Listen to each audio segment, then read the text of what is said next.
네, 여러분 안녕하십니까. 12월 19일 월요일입니다. MBN 뉴스와이드는 5분 모시고 시작합니다. 어서 오십시오. 예, 안녕하세요. 네, 안녕하세요. 이번 한 주의 시작은 위증교사 문제로 시끄럽죠. 위증교사. 국회 청문회에서 거짓말을 하게 시켰다. 아니다. 또 사전 모의를 했다. 안 했다. 그러고 시끄럽게 시작이 됐습니다. 잠시 후 누구의 말이 거짓인지 따져보도록 하겠습니다. 그럼 먼저 죄가 없다는데요. 최순실 씨부터 만나봅니다.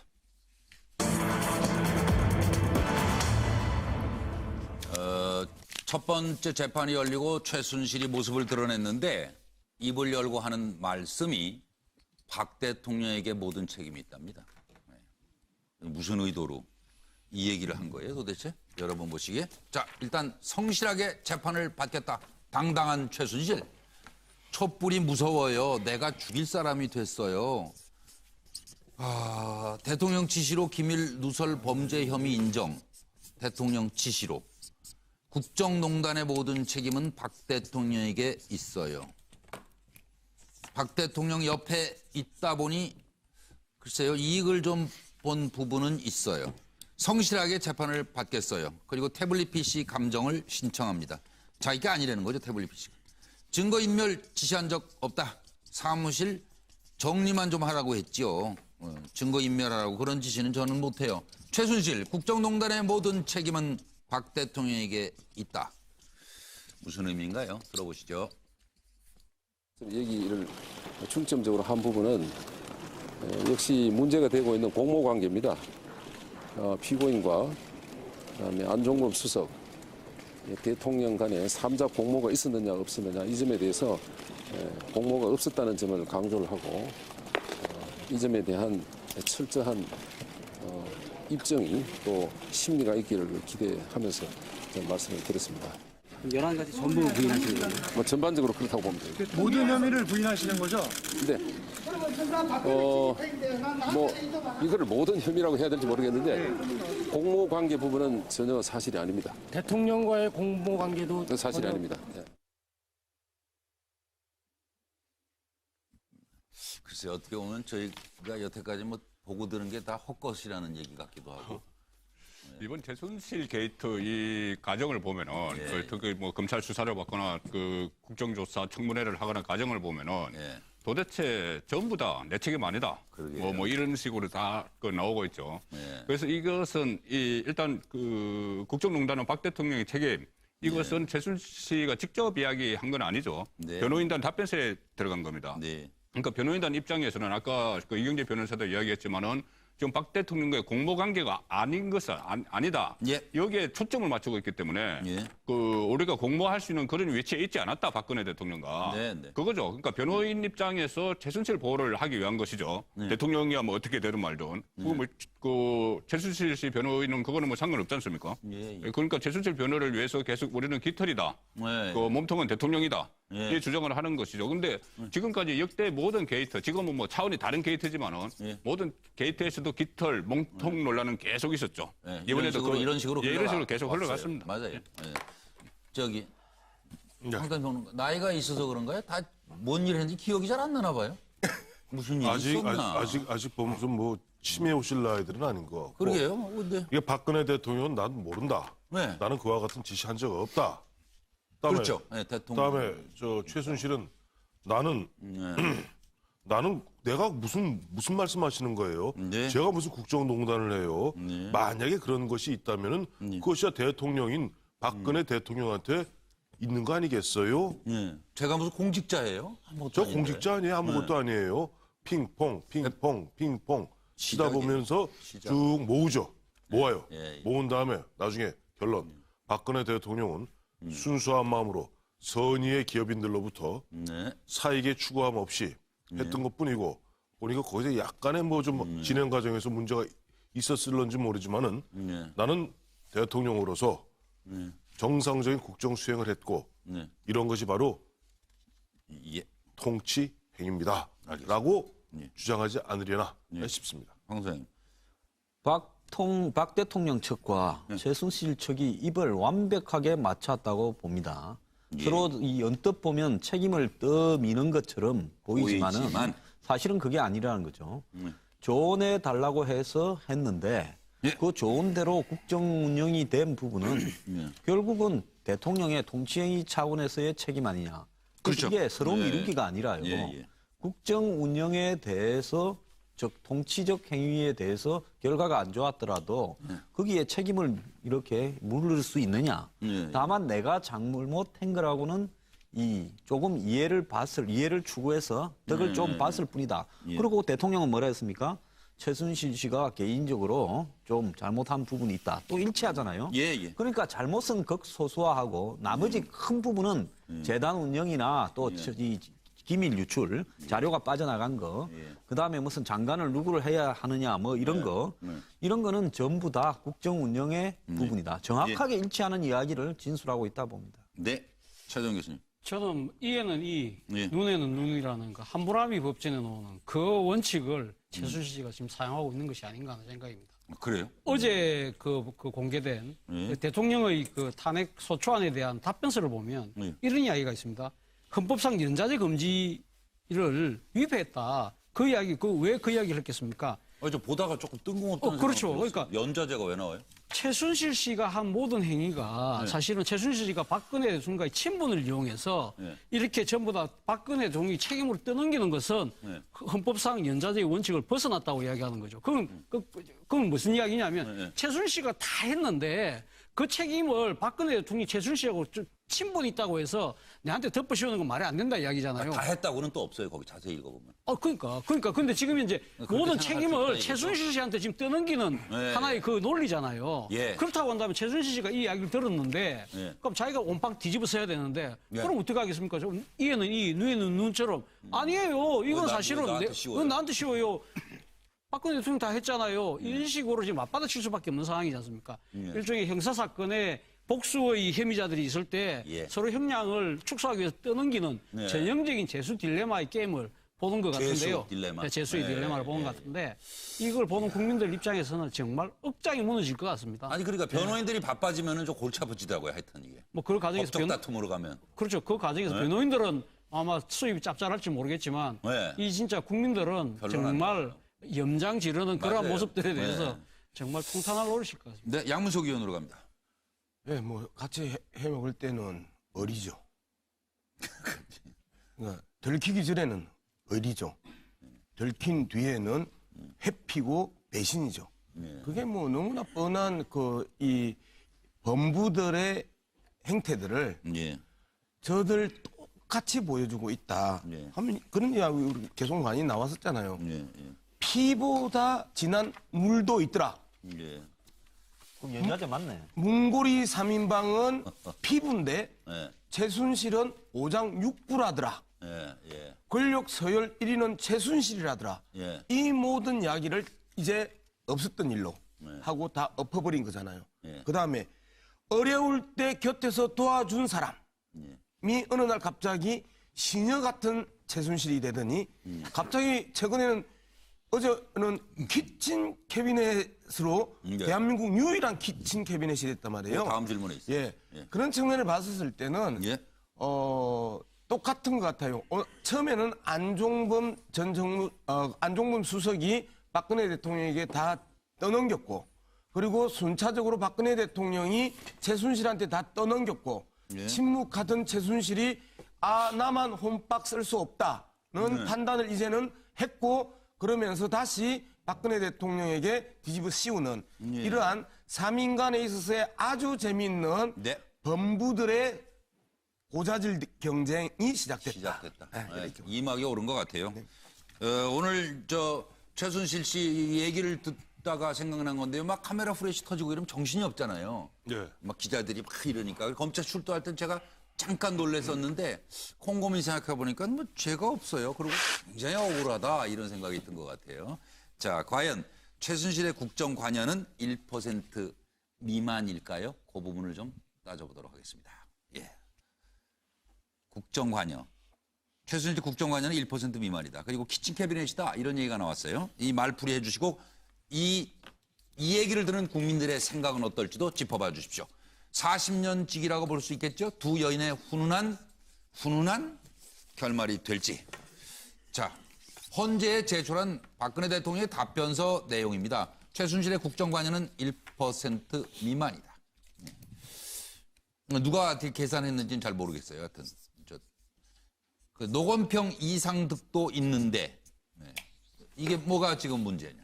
그리고 최순실 개인의 사익 추구는 그건 이제 저 최순실이 거지 나랑은 별개다. 그리고 연좌제는 안 된다. 그래서 결론은 탄핵받을 이유가 없다. 법원에 제출된 최순실의 답변서는 이렇습니다. 태블릿 PC는 내 거 아니에요. 그건 몰라요. 그리고 선의로 도왔을 뿐입니다.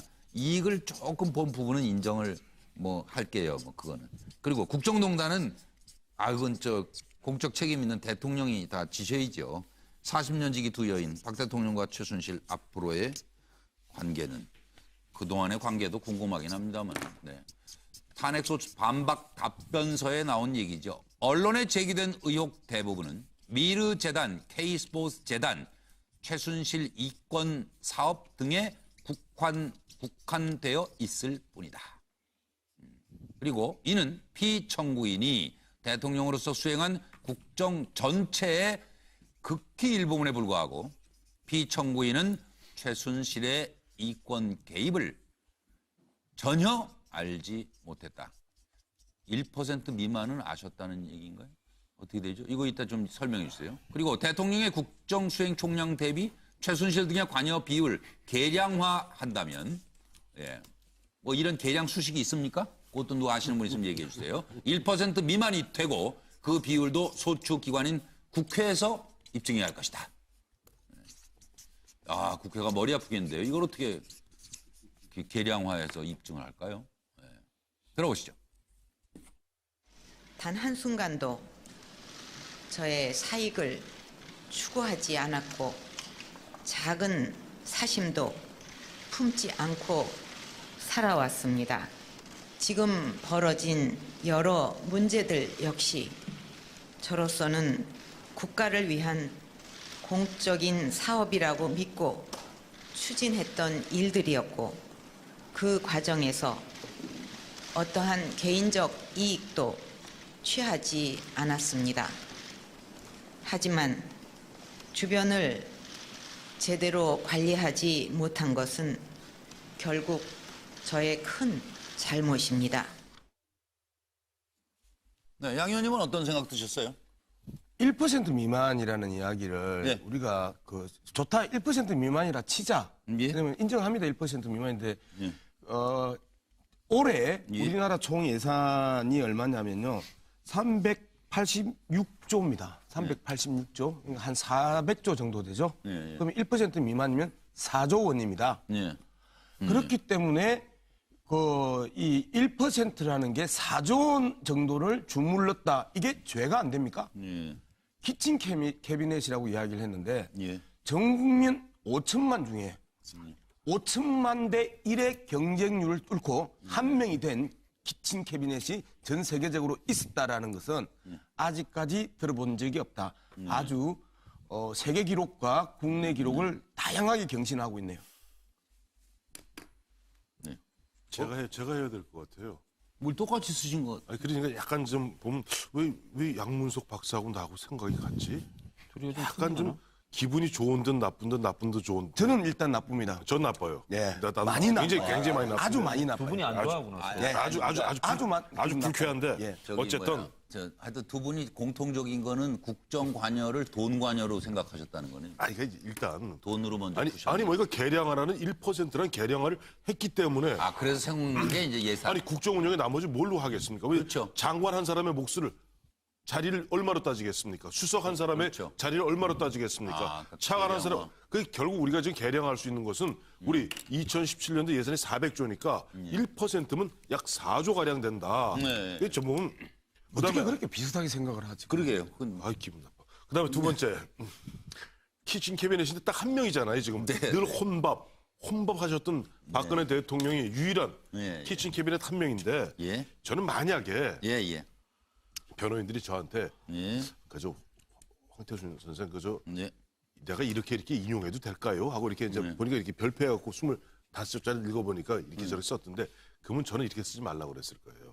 왜 1%라고 그래요? 1%라고 국회 극히 일부분이나마 개입을 인정함으로써 일단 박근혜 대통령이 최순실의 국정농단한 부분을 알고 있다는 걸 인정해버리는 꼴이 되죠. 그래서 제가 아까 그랬잖아요. 몰랐다고 그랬는데 1% 미만은 그럼 알았다는 얘기냐 그랬잖아요. 그러니까 제가 바로. 그 1%는 사고란 바로, 말이에요. 예, 지금. 예. 그러니까 저 같으면 천부당 만부당한 일이며 예. 원래 그렇게 잡아뛸 때 잡아뛰는 거예요. 그러게요. 그다음에 키친 캐비넷 왜 노건평 씨나 왜 이상득 씨를 갖다 왜 거기다 들먹여요? 형제인데. 네. 그것보다 차라리 노무현 대통령 당시에는 캐친 캐비넷으로 박연차, 강금원 등이 있었고 이명박 대통령 당시에는 천신일 세종 예.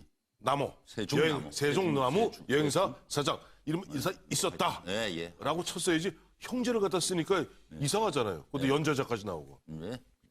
예. 차정 교수가 하시죠. 근데 그 키친 캐비넷이라는 그 용어가 예. 우리 언론에 처음 보도된 건 제가 기억으로 2004년입니다. 네. 2004년도에 2004년. 당시 노무현 대통령이 네. 이 간제에서 많은 그 정치인들을 불러서 네. 식사 정치를 좀 했습니다. 식사 정치를 하니까 대통령이 어떻게 그 품위 없이 관제에서 맨날 그 사람 불러서 그렇게 하느냐. 예. 그래 이야기하니까 노무현 대통령이 뭐라고 이야기를 했냐면 이 키친 캐비넷 이야기를 그때 이야기를 하는 거죠. 키친 캐비넷을 이 미국 대통령 7대 대통령 앤드루 잭슨 대통령이 나처럼 학력도 낮고 독학으로 된 변호사인데 그 국정을 상당히 이제 그 다양하고 복잡하니까 그래서 국무위원들 뭐 또라고 정치인들을 자신이 식당에 불러서 같이 밥 먹으면서 나는 많은 조언들을 들었다. 예. 그러면서 자신 그 모임에 오는 사람들을 키친 캐비넷의 명단을 공개했다. 네. 그 이야기를 하면서 이야기를 한 거거든요. 그럼 노무현 대통령이 이야기했던 그리고 앤드루 잭슨 미국 대통령이 했던 그 키친 캐비넷과 박근혜 대통령이 지금 최순실 씨하고 했던 그 키친 캐비넷 같나요? 네. 전혀 다르지 않습니까? 그래서 국민들은 그렇죠. 그러니까 지금 이제 박근혜 대통령 입장에서는 최순실 씨가 키친 캐비넷이라는 게 비공식 자문위원인데 예. 이런 사람이 1%라는 거 국정농단했다고 웃기는 이야기 하지 말라는 이야기인데 국민들이 봤을 때는 정말 누가 웃긴데 그렇게 아마 대모로 보고 있지 않을까 싶습니다. 그러니까 키친 캐비넷이라는 어원 자체를 정확하게 잘 모르셨던 것 같아요. 그 변호사들이. 변호인들이 이제 황소님. 저는 이건 오타가 났다고 봅니다. 변호인의 저게 답변서예요. 키친이요? 예, 아니요. 1% 미만이 치킨이? 아니라 1% 미만이 아니라 키친 캐비넷도 오타고 그다음에 그 100% 1% 미만도 오타, 둘 다 오타라고 봐요. 그렇죠. 예, 맞아요. 100% 미만이라고 해야 되는데 네. 공 두 개가 빠져가지고 1% 미만이 됐다. 저 한번 보십시오. 옷, 가방, 머리, 그다음에 미용, 의료 이런 걸 갖다가 다 돌보고 청와대를 무시로 출입하고 또 자기가 추천하는 사람들을 순식간에 1급을 만들어버리고 뭐 재정 공동체까지도 지금 특검이 조사 대상이다 그러고 연설문, 언론 홍보, 전략, 여론, 국무회의 이런 것까지도 다 주무르고 한국 최고의 대기업을 갖다가 마음대로 주무르고 돈을 받으면서 갑이 돼가지고요. 99% 장차관 미만. 수석도 주무르고 그다음에 100% 예? 미만. 개인 기업의 부회장도 주무르고 네. 그다음에 올림픽 조직위원장도 주무르고 올림픽에도 숟가락 올리고 중소기업도 자기 중소기업만 345만 개 중에서 도우게 하고 이 정도 기술을 가진 사람이 100%가 아니라고 하면 그게 1%라고 하면 어떻게 됩니까? 그래서 그건 오타가 났다. 예. 예, 급히 만들다 보니까요. 키친 캐비넷은 뒤에 남미가 빠졌다고 봅니다. 키친 캐비넷이라면 밥은 같이 먹어야 되는데 밥도 같이 안 먹는 사이에 무슨 박 대통령은 밥도 같이 안 먹는다며 최순실이하고 혼밥. 그 혼밥이시라며요. 혼밥 그러니까 캐비넷? 예, 그러면? 그러니까 이거는 일종의 네. 유사 가족 개념으로 이야기해야 된다. 그걸 예. 아니까 연자제라는 말을 갖다가 쓰지 않았겠습니까? 그러니까 연자대가 엉뚱하게 등장하는 예, 거라. 그러니까 유사 가족이라는 걸 본인도 유사가족? 인정한 거죠. 예, 알겠습니다. 송건모 부장님으로 갑니다. 저는 그 대통령 변호인단이 처음에 이 헌재나 그 특검에서 법리와 사실관계를 다 따지겠다 이야기했을 때 법리 문제야 뭐 법리 문제 따로 따지지만 사실관계는 뭘 따지는 것일까 생각을 했을 때 예. 저는 그 청와대 홈페이지에 기재된 이것이 팩트다. 그런 문제. 그러니까 언론이 여러 가지 보도를 했지만 그중에 잘못된 보도도 몇 개 있거든요. 예, 예. 그런 부분에 대해서 지적을 할 줄 알았는데 뭐 최순실 국정관 1% 미만 또 뭐죠 그 뭐 연자제 금지 위배했다. 연자제 저거 그 헌법 조항 찾아보니까 헌법 13조 3항에 이렇게 나와요. 모든 국민은 자기의 행위가 아닌 친족의 행위로 인하여 불이익한 처우를 받지 아니한다. 친족이거든요. 헌법상. 명시돼 있어요. 예, 물론 강의의 의미로는 뭐 지인도 이렇게 들어간다고 하지만 지금 헌법을 다투는 것이니까 그 친족인데 예. 이런 문제 또 KD 코퍼레이션 정유라 씨 그 친구 친구의 아버지가 아빠, 한다는 회사. 아버지, 네. 친구의 예. 아버지가 하는 회사에 현대자동차에서 일감 몰아준 것을 중소기업 육성 차원이다. 예. 이렇게 이야기하는 것은 지금 그 특검이 그 국회에서 탄핵안이 가결되고 나서 네. 촛불이 어느 정도 이제 현재를 기다려 보자는 뭐 이런 그 여론도 있는데 이것은 완전 불을 지르는 것 같아요. 그러니까 1% 이 말은 그 지금 말씀하셨지만은 1% 미만도 안 되는 거죠. 예, 자연인 최순실에게 누가 자기 부여한 것도 아니고 그리고 키친 캐비넷이 아니고 이것은 뭐 키친 그 캐비넷이라는 건 여기서 어떤 내각을 이야기하잖아요. 예. 그러면 여러 사람이 이렇게 모여서 이렇게 이야기 듣고 하는 것이 키친 캐비넷인데 네, 네. 이것은 비선 실세 한 명, 최순실 한 명에게 이 뭐 의견을 구하고 이렇게 자문을 구한 것이기 때문에 키친 캐비넷을 이렇게 또 갖다 붙인 것도 예. 너무 오버한 거죠. 그러니까요. 그리고 저 말에 가장 기본이 되는 건 일단 밥을 같이 먹어야 돼요. 키친이니까. 그러니까 뭐 하다못해 치킨이라도 시켜서 그러니까 키친이니까. 치맥을 하든지. 예, 치맥을 이래야 하든지. 돼요. 예, 그렇죠. 제가 헷갈려. 아니, 아까 저희도 식당에서 먹어야 돼요. 아이고, 아재 개그. 밥을 먹든 안 먹든 너무 아재 개그. 밥을 먹든 안 먹든 그만하겠습니다. 저것이 그 국가를 위한 경영을 위한 예. 그런 자리가 돼야 되는데 그게 아니지 않습니까? 씁쓸하죠, 그 얘기가. 최순실의 이익을 위한 그런 자리이기 때문에 이것을 키친 캐비넷하고 전혀 상관없는 이야기. 요 정치권 반응 나왔는데 한번 좀 같이 들어보실래요? 네. 최순실 씨가 키친 캐비넷이었다는 말에 제가 한참 웃었습니다. 무슨 캐비넷입니까? 어느 분야를 전담하시는 주로 프로포폴 전담 캐비넷?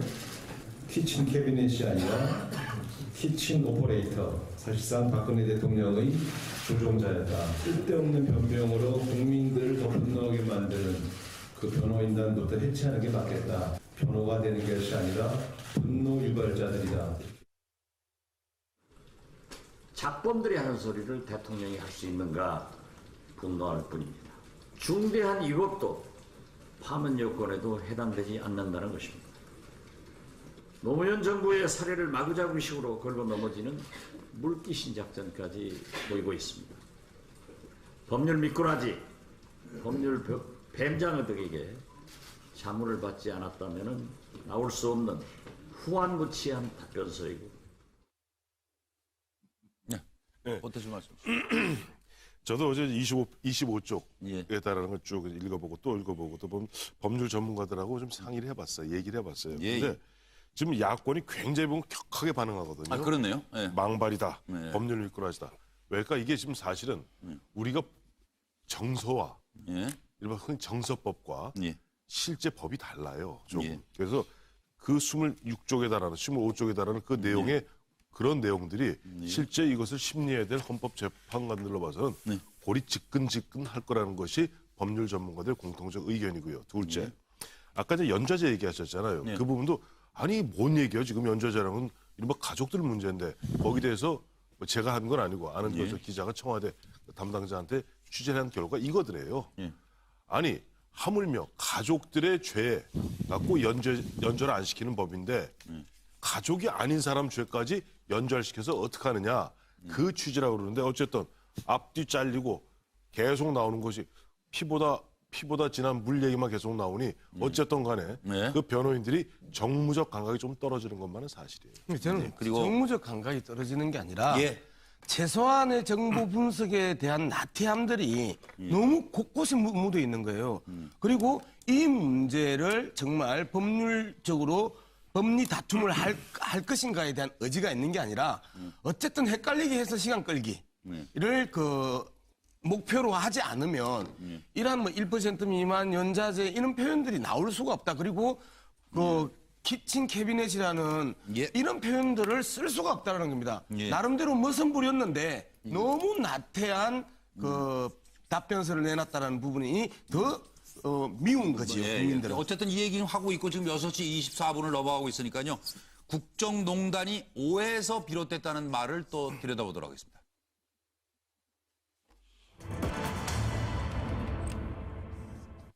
박 대통령은 안종범 오해로 최순실의 특혜가 좀 있었다. 또 반면에 안종범 정호성은 대통령이 지시하셨는데요. 이렇게 얘기를 지금 하고 있는 거예요. 그래서 지금 왜 이렇게 양측이 의견이 대립이 될까? 서로의 속내를 들여다봐 주십시오.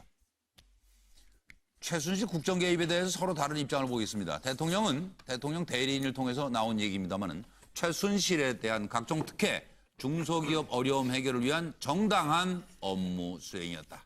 그리고 안종범 전 수석에 대한 지시도 특정 기업 특혜가 아닌데 이거 오해가 있었다. 그러자 안 수석 측 변호인이 얘기합니다. 대통령 지시로 연락을 취했는데요. 그리고 상대방은 이미 다 알고 있는 듯한 느낌이었어요. 정호성 전 비서관 측 변호인 혐의를 대체로 인정합니다. 그리고 대통령 뜻대로 받들어서 했습니다. 저는 전화 녹취를 없애지 않는 바람에 지금 빼도 박도 못하게 생겼습니다. 그런 지금 입장이 아닌가 싶어요. 정호성 전 비서관은. 자, 죄송하다는 박 대통령 그리고 죄 없다는 박 대통령. 예, 지금 이렇게 죄송하다고 했다, 또 죄 없다고 했다. 그럼 뭐가 진실이냐?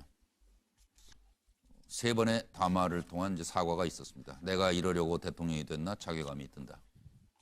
검찰 수사 그리고 특검도 물론 수용하겠다. 임기 단축 및 진퇴 문제를 국회에서 결정하면 따르겠다. 그리고 4월 퇴진 6월 대선 당론 수용하려고 했었다.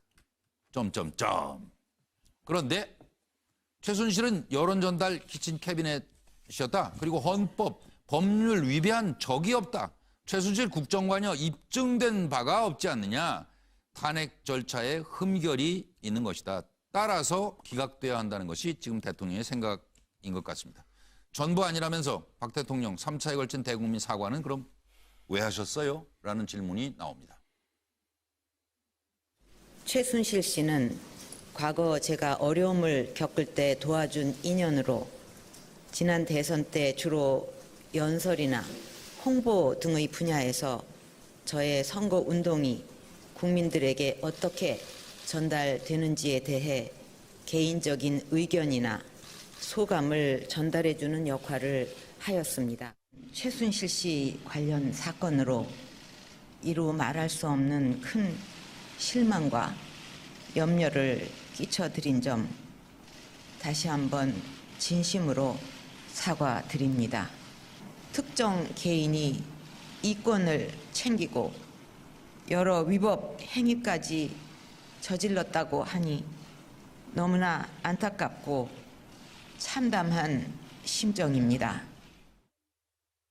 네, 송고문 의원부터 어떤 생각들일까요? 지금 얘기가 좀 달라지고 있는 것 같은데요. 일단 박근혜 대통령은 계속 어떻게 보면 좀 일관되게 이야기를 해왔습니다. 예. 이번 게이트가 제일 처음 시작된 미르재단이나 K스포츠 재단 때부터 이것은 국가를 위해서 문화융성 이런 차원에서 한 것이다. 국정운영 지표를 위해서 한 것이다. 그러니까 나는 국가를 위해서 이렇게 했지. 그러니까 안종범이나 정호성에게 세세한 것까지 지시하지 않았다. 나는 안종범 같은 경우는 안종범 전 수석은 재단 만드는데 핵심적인 역할을 했기 때문에. 그렇죠. 그렇다면 너는 재단 만드는데 좀 힘을 써라. 이렇게 했는데 그다음에 안종범이 잘못 알아듣고 최순실 씨하고도 어떤 연락을 취하고 또 본인이 임원들도 본인이 하고 또 대기업에 가서 돈출을 하라고 하고 이런 걸 했다는 동기가 거예요. 무너져가지고 저 사람이. 그렇죠. 저 사람이 잘못한 거다. 그러니까요. 나는 국가를 위해서 큰 틀에서 지시한 거다. 수석이나 된 사람. 그렇게 됐는데 이 안종범 전 수석이나 정호성 전 비서관 같은 경우는 대통령 그것을 지시를 내린 자체를 디테일하게 생각한 거죠. 이것은 대통령이 최순실을 좀 도와주라고 그런 거다. 이런 식으로 그러니까 서로 인식이 다른 거고 이것은 나중에 법정에 갔어도 계속 그 기조를 유지를 하겠죠. 맞아요. 난 통치행위다. 난 대통령 지시 받았다.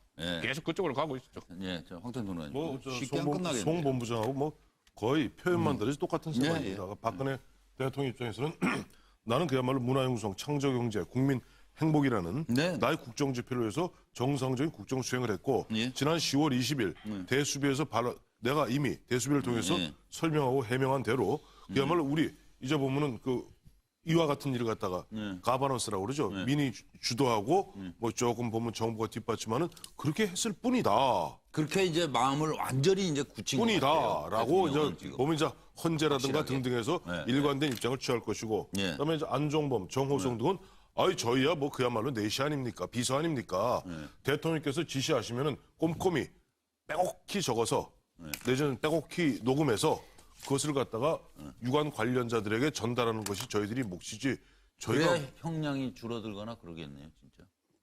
그렇겠죠. 그렇게 예. 나오면 그렇겠네요. 그렇게 얘기할 네, 거예요. 상식적으로도.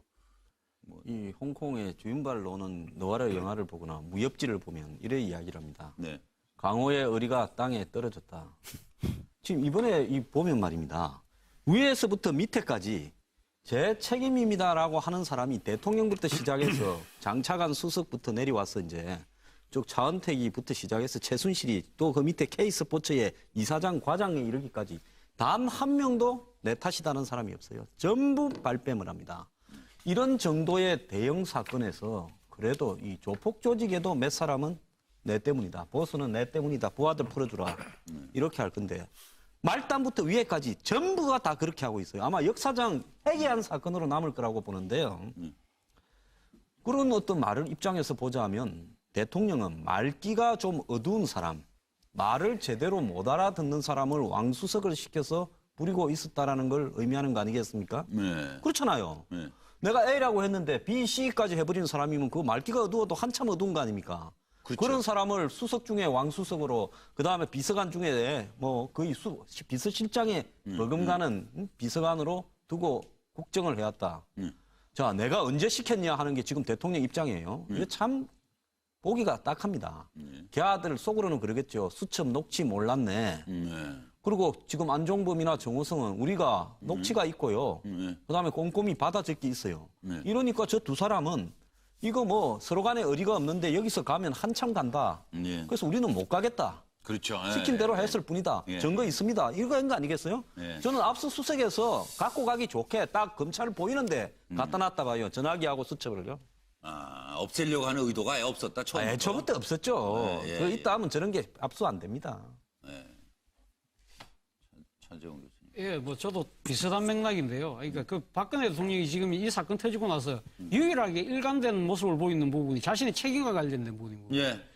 그 끝내 나는 몰랐다. 오불가는 말 그대로 나는 몰랐다. 그리고 자신의 책임을 지금 벗어나려고 지금 오만 수를 다 지금 동원하고 계시는 거죠. 그렇기 때문에 이러한 부분에 대해서 뭐 지금 안종범 오해로 최순실 특혜받았다. 그건 충분히 예상되는 그런 답변일 수밖에 없는 거고요. 반면에 지금 안종범 전 수석이나 정호성 전 비서관 같은 경우도 본인들이 지금 대통령이 이제 뭐 혼자서 살려고 지금 꼬리를 자르는 상황에서 예. 본인들이 온팍 다 뒤집어 쓸 수는 없는 거 아닙니까? 아, 대통령 모를 수도 있잖아요. 혼자 밥 드시고 뭐 저 회의도 자기네끼리 했다면서요.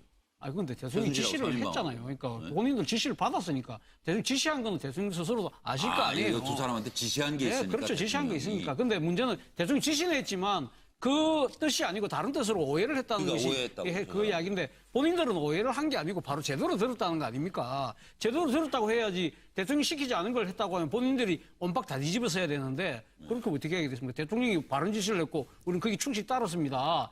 이 보화된 직원 그 신분으로서. 한 녹취가 나와야 되는데 정호성 그렇죠. 녹취가. 그러니까 그래서 저희도 살아야죠. 근데 정호성 녹취는 뭐 곧 안 나오겠습니까? 예, 그거 예. 보면 뭐 이 지금 이제 이 양자간에서 누가 거짓말을 하는지는 아마 곧 드러날 거라고 봅니다. 이제 아이고 저 안종범 수석은 A라고 얘기해서 그것만 쓰지 왜 또 B, C까지 다 써놔가지고. 문제는요. 아니 꼼꼼히 그런 거 다 아니에요? 받아 적었어요. 너무 잘 적었어요. 그러니까 적고 또 적고 또 적어서 적자 생존 아닙니까? 그다음에 녹음 생존.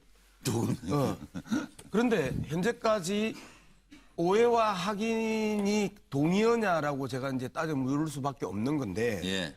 자, 정호성한테 그 검찰에서 밝힌 이야기 중에 최순실이 국무회의 일정을 잡아라라고 독촉한 문자 전화가 들어가는 그런 문자들도 있고, 그다음에 정호성에게 최순실에게 최 선생님에게 빨리 컨펌을 받으라고 독촉하는 통화 녹음 파일도 이미 기사화됐단 말이에요. 예, 맞아요. 자, 왜 그러면 예. 이러한 문자 메시지나 통화 녹취 파일에 대해서 완전히 무시를 하느냐. 예. 앞서 말씀드렸던 것처럼 기본적으로 변호인단이나 박근혜 대통령은 노출된 정보에 대해서 분석하지 않았거나 아이고 배째라 시간만 끌면 되고 헌데 헷갈리게 하면 되지 라고 하는 의도를 너무 명백하게 보인다라는 측면을 지적할 수밖에 없고 그다음에 아까 황 소장도 비슷한 이야기를 했는데 대부분의 무협 영화나 그 이 조폭 영화를 보면 보스가 그렇게 이야기하죠. 내가 책임질게. 예. 딱 이러면 그 밑에 있던 그 꼬붕이 딱 그러죠. 이번에는 제가 총태를 매겠습니다. 제가 갔다 오겠습니다. 이러죠. 네, 잘 다녀오겠습니다. 예. 이렇게 이야기를 하는 우리가 일상적인 조폭 영화에 익숙해졌다가 예. 갑자기 무협지로 돌아가서 강호해도가 무너지고 떨어지고 쓰러진 이 내용만을 자꾸 보려고 하니까 국민들 입장에서도 범죄를 저질렀지만은 인간적으로 이해해줄 측면도 있고 동정해줄 측면도 있고 그다음에 그래 뭐 대통령이 그 정도도 못해라고 할 수도 있는 모든 여지를 다 잘라버리고 있다는 거예요. 예. 그리고 오늘 저 말씀드린 대로 시작하면서 얘기한 국회 청문회에서의 위증 관련 그 모의가 있었는지 그 의혹을 들여다보도록 하겠습니다.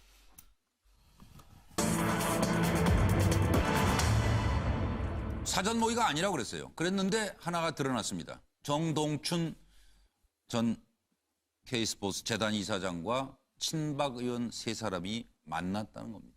그래서 여기서부터 얘기를 시작하도록 하겠습니다. 왜 만난 걸까요?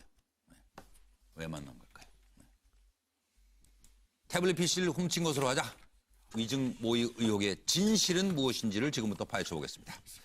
일단 친박 의원 3명은 왜 만났을까에 대한 답변을 패널들께서는 준비해 주세요. 그리고 위증을 예고한 대로 친박 의원 청문회에서 문답이 오갔어요. 그러면 귀신이 아닌 다음에야 고영태가 이걸 어떻게 알았을까요? 그 의문이 풀려야만 합니다. 태블릿 PC는 훔친 것으로 하자.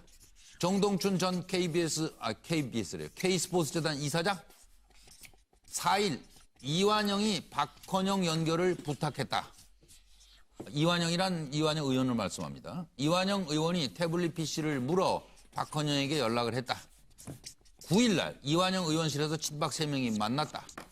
이완영 의원실에 이만희 최교일 의원이 있었다.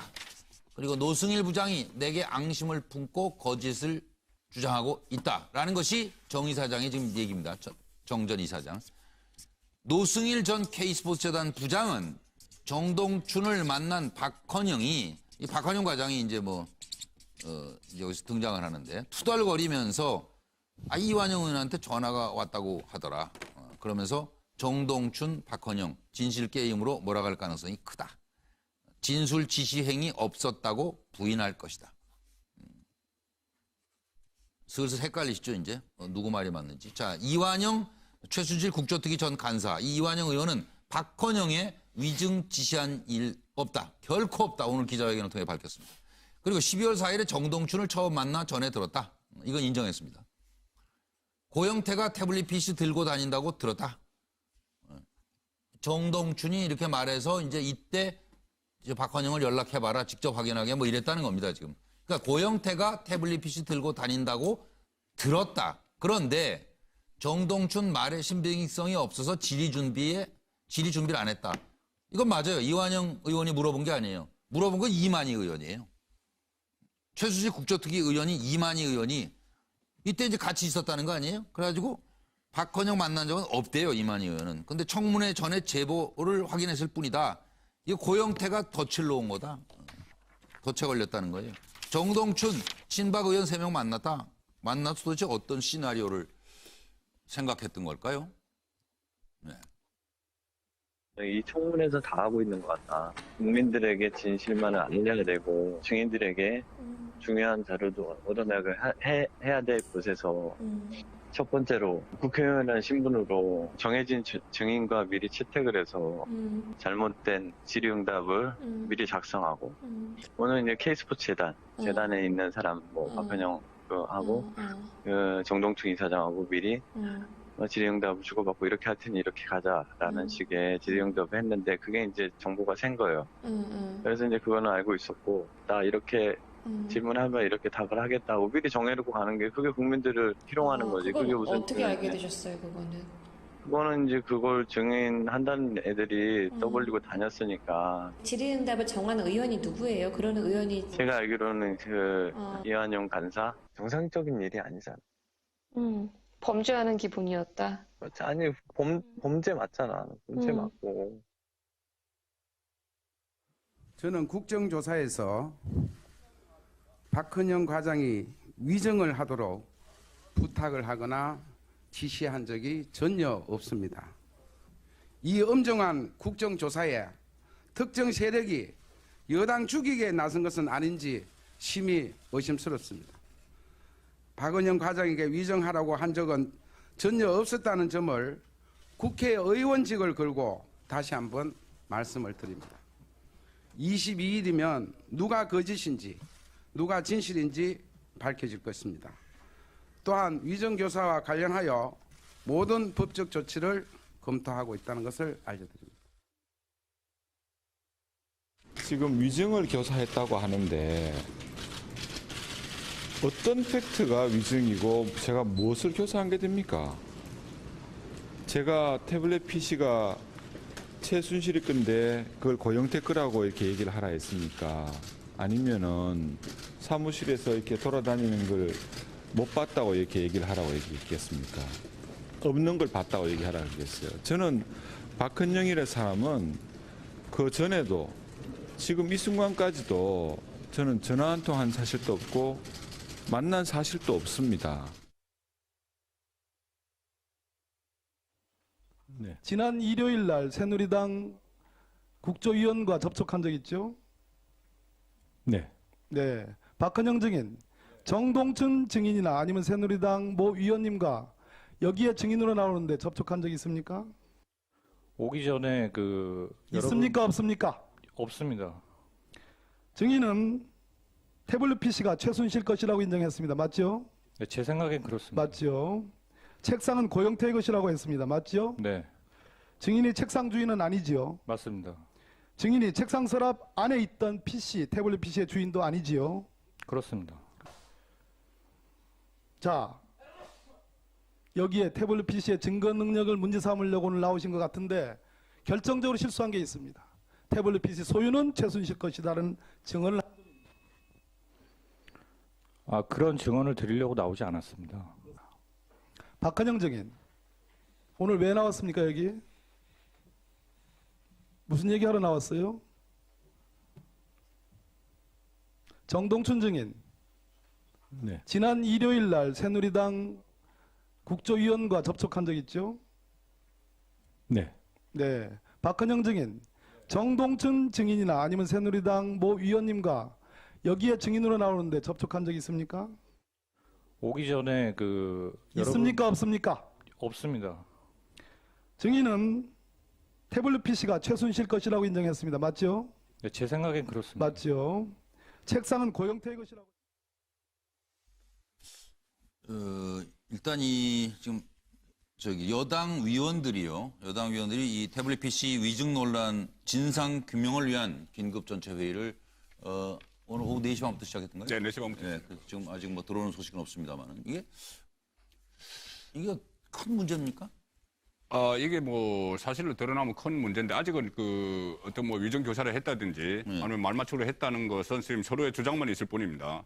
그것이 오늘 전체 회의 그리고 22일 날 청문회에서 5차 청문회에서 밝혀질 텐데 일단 저는 이 세 사람이 새누리당 의원 세 사람 이 세 분이 이완영, 이만희, 최교일 이 세 분이 K스포츠 재단에서 작성했던 대응 방침 거기 보면 파란색으로 세 사람이 줄쳐져 있다고 이야기를 했죠. 새누리당 의원들 오래게 도움을 줄 것이다. 박영선 의원이 그렇게 이야기했죠. 이 세 사람이 한꺼번에 가뜩이나 그런 오해를 받고 있는데 이 세 사람이 한꺼번에 정동춘 전 이사장을 만났다는 그 자체가 오해의 소지가 있다고 봅니다. 그래서 제가 저기 3층이라고 했는데 파란색으로 표시된 세 사람이 청와대를 위해서 뭔가 할 일이 없을까? 그러니까 대통령을 위해서 뭔가 할 일이 없을까? 그러니까 하고 그것은 그러니까는 거기서 도구는 태블릿 PC가 최순실 것이 아니고 고영태 거라는 걸 정동춘 이사장이 주장을 하고 있는 사람이에요. 그렇기 때문에 그 만난 자체가 저는 좀 오해 소지가 있다. 지니아 청문회하고 오늘 전체에서 밝혀지겠지만은 어느 정도 드러나겠지만은. 짧게 하나씩 하고 질문이 계속되니까 황태선 평론가. 좀 정동춘 씨하고 최교일, 이만희, 이완영 이 세 의원이 12월 11일 일요일 날 만났다는 거 아니에요? 그거는요. 국조위원들은 검찰이나 경찰이 아닙니다. 그러니까 여야를 막론하고 보면은 각종 제보를 받고 그리고 제보를 받는 가운데 거의 보좌진들도 있는 가운데 팀플레이를 위해서 세 명이 만날 수 있겠죠. 저는 이 부분은 별로 중요하지 않다 봐요. 중요한 것은 만약에 실제로 이만희 의원이 박헌영 씨를 갖다가 위증 교사 그것도 이틀 전에 했고 했다면은 이것은 또 이완영 의원이 거기에 관여했다면은 의원들 빠지떼야죠. 구속돼야 됩니다. 반대로 고영태나 노승일이 있지도 않은 이야기를 갖고 왜냐니까 이게 이미 보면 그 뭐 쨍 얘기니 뭐냐는 거지 12월 7일 날 2차 청문회에서 나왔던 얘기예요.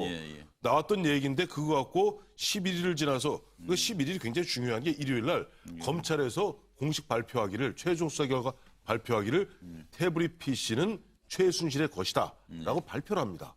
그리고 13일 날 그러니까 그 다음 날 보면은 고영태가 월간 중앙 기자를 만나서 이런저런 얘기하는 거 아니에요. 이틀 후에 있을 일을 예견한다는 거 아니에요. 근데 이미 12월 7일 날 이 얘기 다 오갔던 얘기다. 뭐 하다못해 뭐 잭 얘기 있죠. 그 충정 다 나왔던 얘기예요.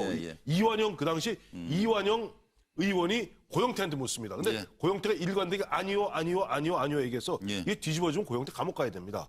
그렇기 때문에 저는 이 부분에 이제 그런 단순히 국회에서 위증을 떠나서 이제는 만약에 대한민국 국회의원이 국정조사 청문회에 나오는 증인을 갖다가 매수 내지는 협박 내지는 위증을 교사했다면 감옥 가야 되고요. 이런 식으로 만약에 그 반대 경우라면 그런 식으로 만약에 거짓말하는 사람은 무조건 모해 거기다가 국정감사장에서의 위증 무고 등으로 감옥 가야 됩니다. 근데 이거 끝장을 봐야 됩니다. 여당이건 야당이건요. 국정조사에 이렇게 임하는 특위위원들은 진실을 밝히려는데 노력을 해야지 진실을 갖다가 만약에 은폐하기 위해서 저렇게 하거나 그걸 방해하기 위해서 했다 하면 이게 심각한 일이죠. 특검의 조사 대상이라고 생각하고요. 특검이 의원들 3명에 대해서 조사를 해야 된다고 봅니다. 그러다 보면 옆에 다 조사가 들어가겠죠. 자, 지금 태블릿 PC에 대해서 왜 그렇게 집착하는가 일반 국민들은 잘 모르는데요. 지금 박근혜 대통령이 무죄다라고 주장하는 보수 일각에서는 집요하게 태블릿 PC의 입수 경위를 밝혀라 이러면서 그거에 마치 박 대통령의 지금 무고함에 중요한 어떤 증거인 것처럼 이야기를 해오고 있습니다. 이번 사태가 여기서 시작됐다고. 그래서 그래요. 최초 사건의 기원이지만은 이미 저게 사실 만약에 100% 양보해서 가짜고 저게 증거 무력화된다 하더라도 이제는 녹취라든지 수첩이라든지 다른 증거들이 너무 많이 나와버렸어요. 그렇습니다. 저기에 말렸는지 어쨌는지 모르지만 그 다음날 대통령이 사과도 했고요.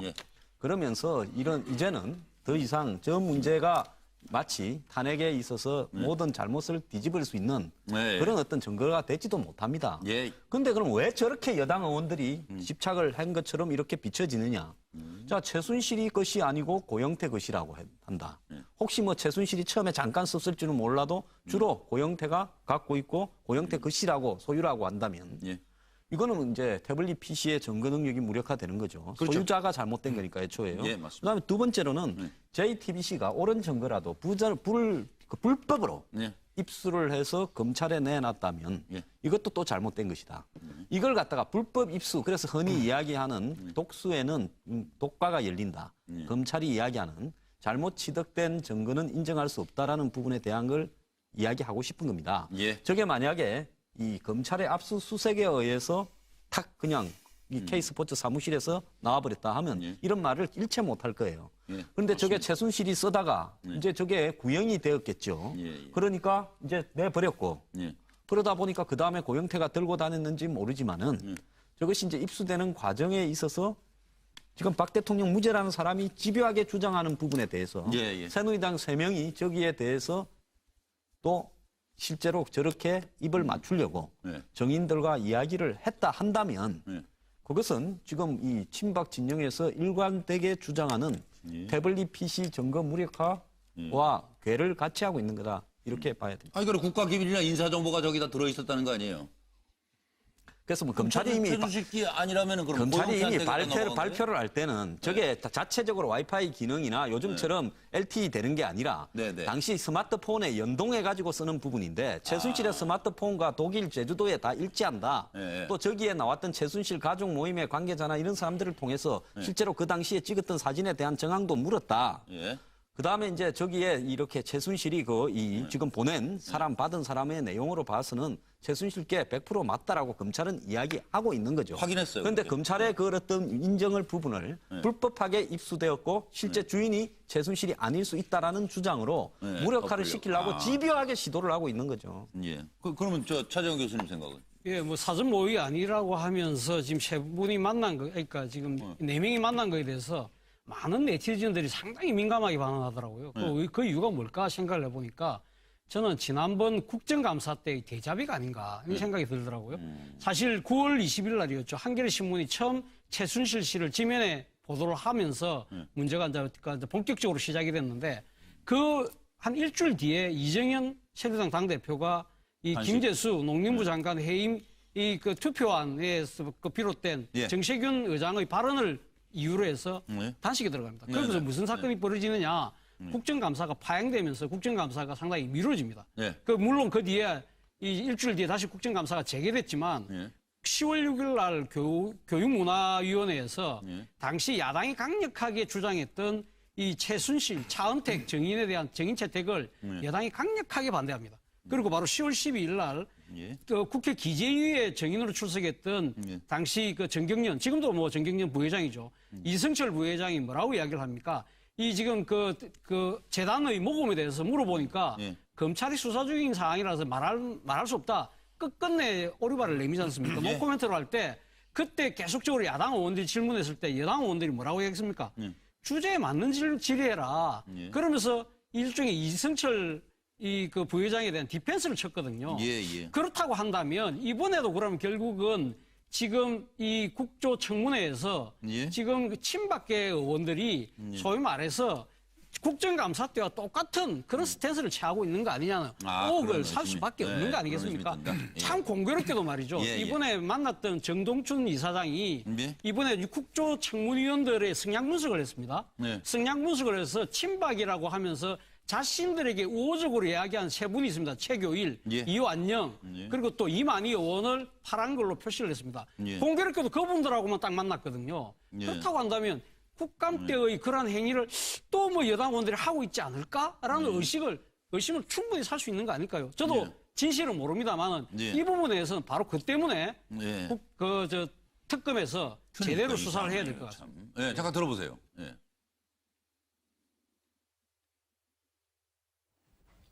제 핸드폰을 지금 뜨거워서 못 사용하겠습니다. 그동안 많은 고견을 주신 국민께 감사드립니다. 자녀나 부모가 자기와 견해가 다르다고 그렇게 육두 문자로 쓰는지 묻고 싶습니다. 특히 18원 후원금을 몇백 명이 저한테 넣고 우리 이한님 마무리하세요. 이제. 마무리하세요. 영수증을 달라 하고 또 다시 18원을 보내달라는 말도 있습니다. 사람 성분을 분석을 해놨어요. 예를 들면 뭐 지금 이 자리에 계서 굉장히 죄송합니다만은 새누리당에 도와줄 수 있는 의원 3명 해갖고 파란색으로 이렇게 이름을 써놨고요. 또 야당 의원들 중에 저하고 안민석 의원은 빨간 글씨로 이렇게 해서 분석을 해놨고. 정동춘 정인 그 오전에 박영선 의원께서 질의하신 그 정동춘 이사장이 만들었다는 거, 여기에 아까 표현이 박영선 의원이 안민석 의원님은 표현을 뭐 했고 새누리당 3사람 청색으로 해가지고 뭐 도와주는 사람으로 이렇게 표현됐다 그랬나요? 아닙니다. 친박으로만 표시했습니다. 친박으로만 표시한 거죠? 네, 그렇습니다. 여기에 뭐 도와준 그런 표현은 아니죠? 절대 아닙니다. 그럼 아니라고 그때 얘기를 했어야죠. 잘 못 들었습니다. 양문석 의원. 아니죠. 절대 아닙니다. 하면 국민들이 절대 아니구나. 그리고 국회의원들과 기자들도 절대 아니구나. 그렇게 생각합니까? 어떻게 저렇게 유치한 대화를 저렇게 쉽게 하는지 모르겠네요. 저는 이 과정에 있어서 사전 모의와 취재의 차이를 좀 이야기하려고 그래요. 오늘 이완영 의원이 이렇게 표현합니다. 제보에 따르면 민주당이 피 의원이 여의도에 있는 한정식 집에서 고영태 증인과 12월 초, 12월 12일 두 차례 장시간 만나는 것도 있었다고 한다라고 하면서 이 두 개를 물타기를 하려고 한단 말이에요. 박근혜 대통령이 어제 답변서에서 노건평 이상덕을 끌어들였던 것처럼 또 한 번의 물타기를 시도를 하는데 사전 모의하고 취재 차이는 하늘과 땅 차이죠. 사전 모의는 조작이고요. 결과가. 그다음에 취재는 그 조사 과정에 있어서 진실의 규명이지요. 그런데 사전 모의를 왜 우리는 의심을 하느냐 하면 지금부터 이 사건이 시작되고 나서 지속적으로 숨기고 은폐하려고 했던 정동춘 이사장과 만났단 말이에요. 그리고 실제 고영태가 월간중앙하고 인터뷰했던 그래서 예측했던 내용이 이틀 뒤에 그대로 나와요. 그런 측면에서 본다면 이거는 조작의 목적을 갖고 사진 모의를 했다고 볼 수 있는 거고 그다음에 박영선 의원이 고영태를 만났다.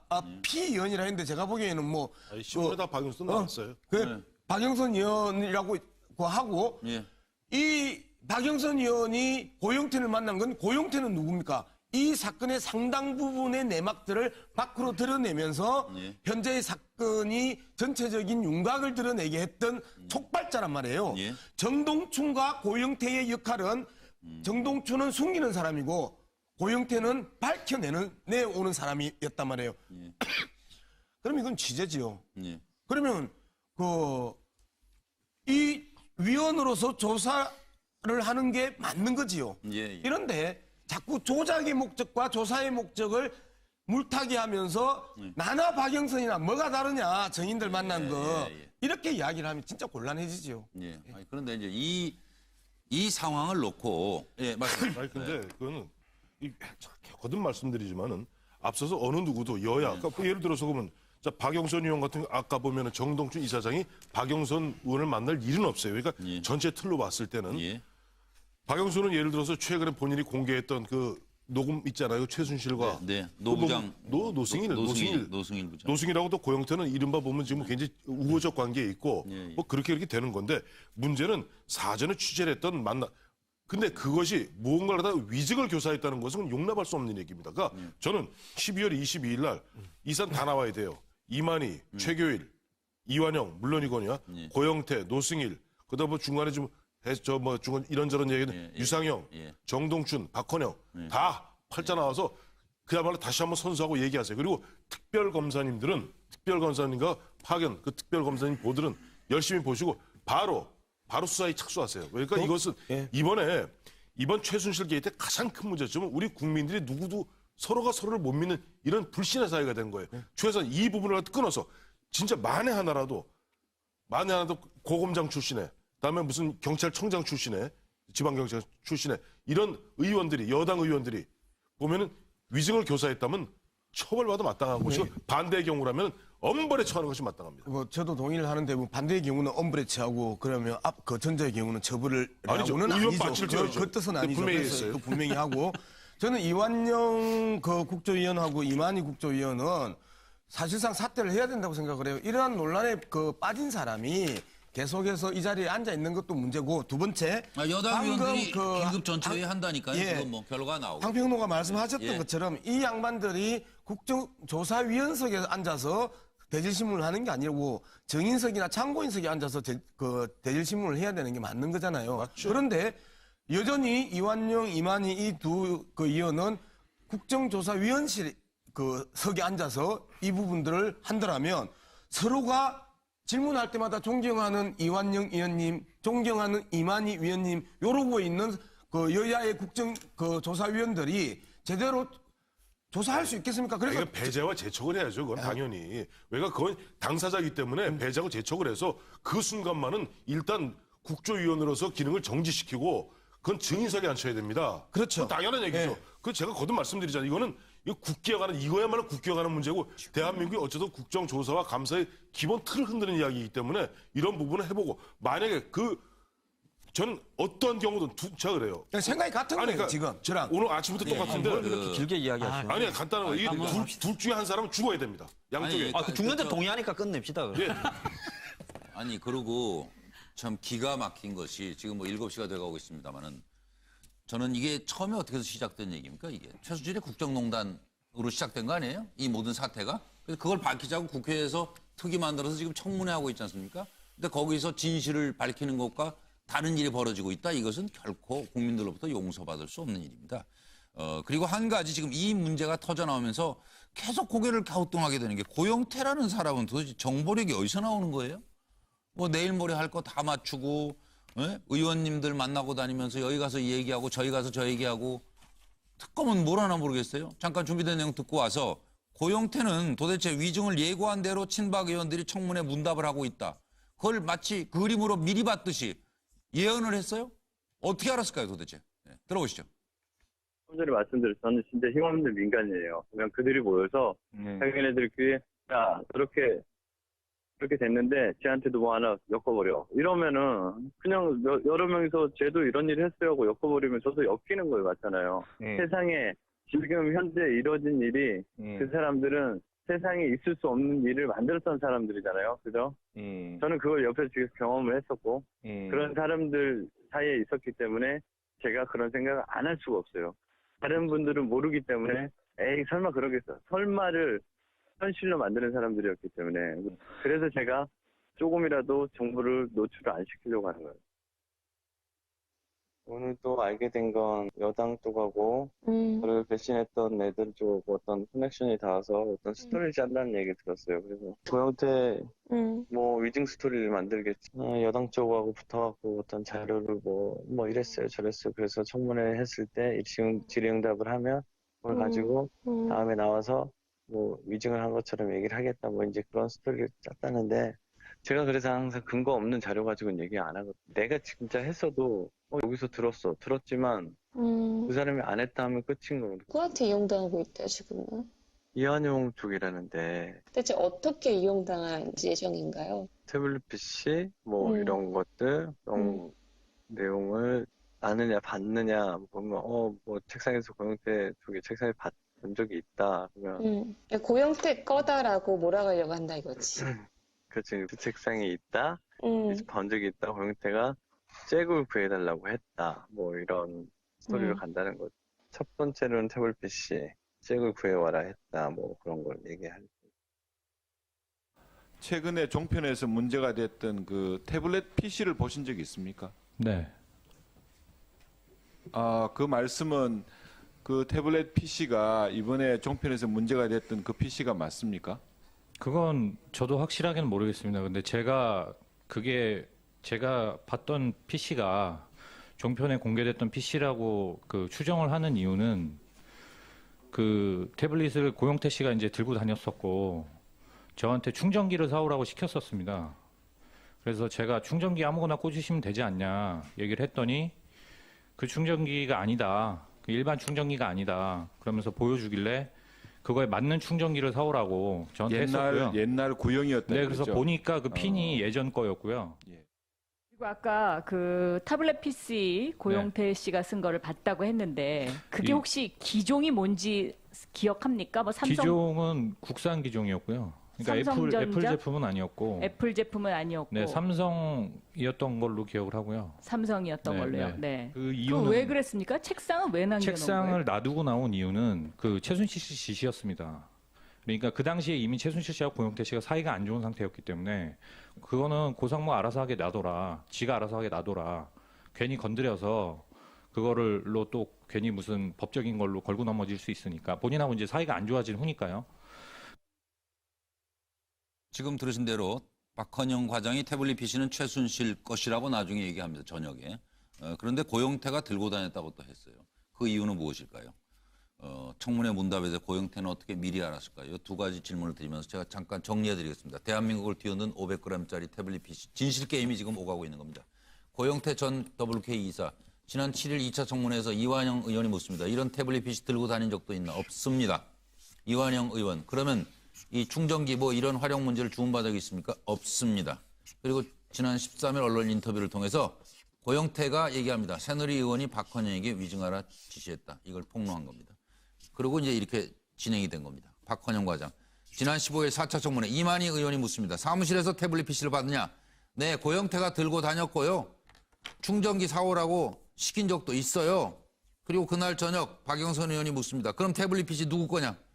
아, 저는 최순실 것이라고 생각을 한다니까요. 이렇게 대답을 합니다. 그리고 사무실 짐 뺄 때 고영태 책상 그거 두고 나와야 되니까 책상 서랍에는 뭐 없나 하고 열어봤는데 거기에 이제 있다 이거죠. 태블릿 PC가 있었다. 그래도 왜 안 들고 나왔는지도 모르겠어요. 고영태에게 연락을 하든지 그랬으면 이 사태가 안 벌어질 거를. 참 이것도 희한하지요. 정동춘의 청문회 대응 시나리오와 사전 모의 연관성은 무엇인가 하는 걸 생각해 보는 겁니다. 이거 짧게 송구한 본부장님도 설명해 주십시오. 네, 저희들이 이 퍼즐을 풀려면, 의혹을 풀려면은 이 사람들은 전부 다 처음에는 같은 그 동료였어요. 예. 뭐 노승일, 박헌영 그 전부 다 동료였습니다. 뭐 이렇게 고영태까지 저렇게 친구 다 친구고 동료고 그렇기 때문에 그 고영태가 이렇게 그 답변하는 걸 미리 안 것은 그 안에서 어떤 공조가 됐던 것 같아요. 그러니까 그 이만희 의원이 그 이야기를 했지 않습니까? 그 13일 저녁에 세 사람이 찾아왔다. 그러니까 고영태의 펜싱 선배 그리고 더 블루케에 있던 전 직원 찾아와서 그 사람들이 그 이야기를 했다는 거예요. 그 뭐 고영태가 여직원하고 박헌영에게 뭐 전원 케이블을 사오라고 시켰다. 맞는 것이 없었다. 뭐 그래서 방치됐다 이런 이야기 했다는 것이잖아요.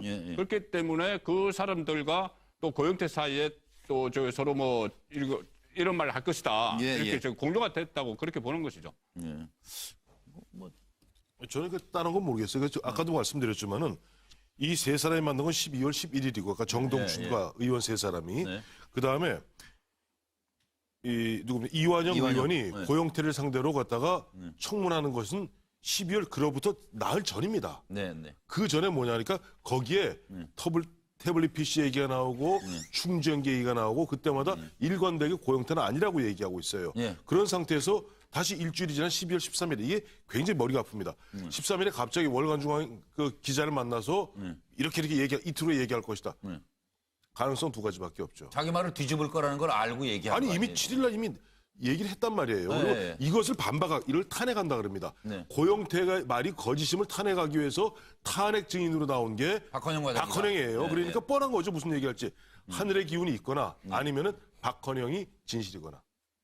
박헌영이 오히려 진실일 수 있다. 지금 이게 가지고 시끄러운 이유의 본질을요. 사실 다들 말을 안 하는데 해당 언론사가 이거 입수할 때 고영태한테 혹시 대가를 주지 않았냐. 아니, 그렇게들 많이 아는데 물밑으로는 그렇게 말하는 사람 많이 있어요. 그런데 말은 하나도 안 하고 있어요. 그거 말 좀 하세요. 쉬쉬하지 말고. 황 소장님이 대표로 해주세요. 예? 나는 잘 몰라요. 그런데 중요한 건 뭔가 하면 이 사건에서 가장 그 문제가 있는 사이가 최순실과 고영태입니다.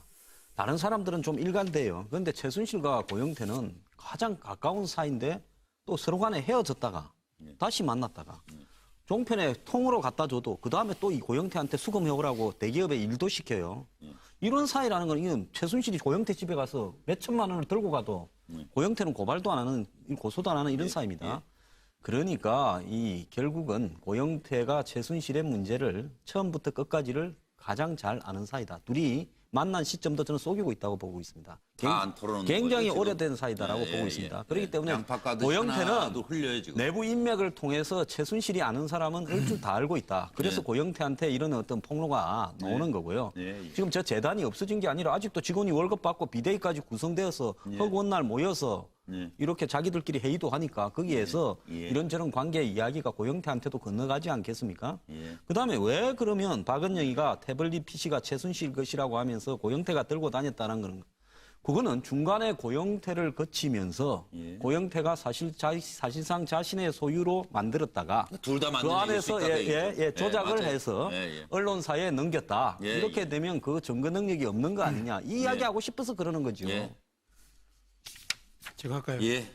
저는 그 두 번째 질문부터 답을 먼저 한다고 한다면 그러니까 태블릿 PC는 최순실 씨 것인데 고영태가 들고 다녔다는 의미는 결국은 고영태에게 덤터기를 씌우려는 것이 아닌가 하는 생각이거든요. 그렇다고 한다면 고영태 입장에서 가만히 있을 수 없겠죠. 그럼 자기도 자기 나름대로 방어를 해야 될 거 아닙니까? 그래서 제가 쓴 것이 국정 조사판 이미테이션 게임이다. 이미테이션 게임 아세요?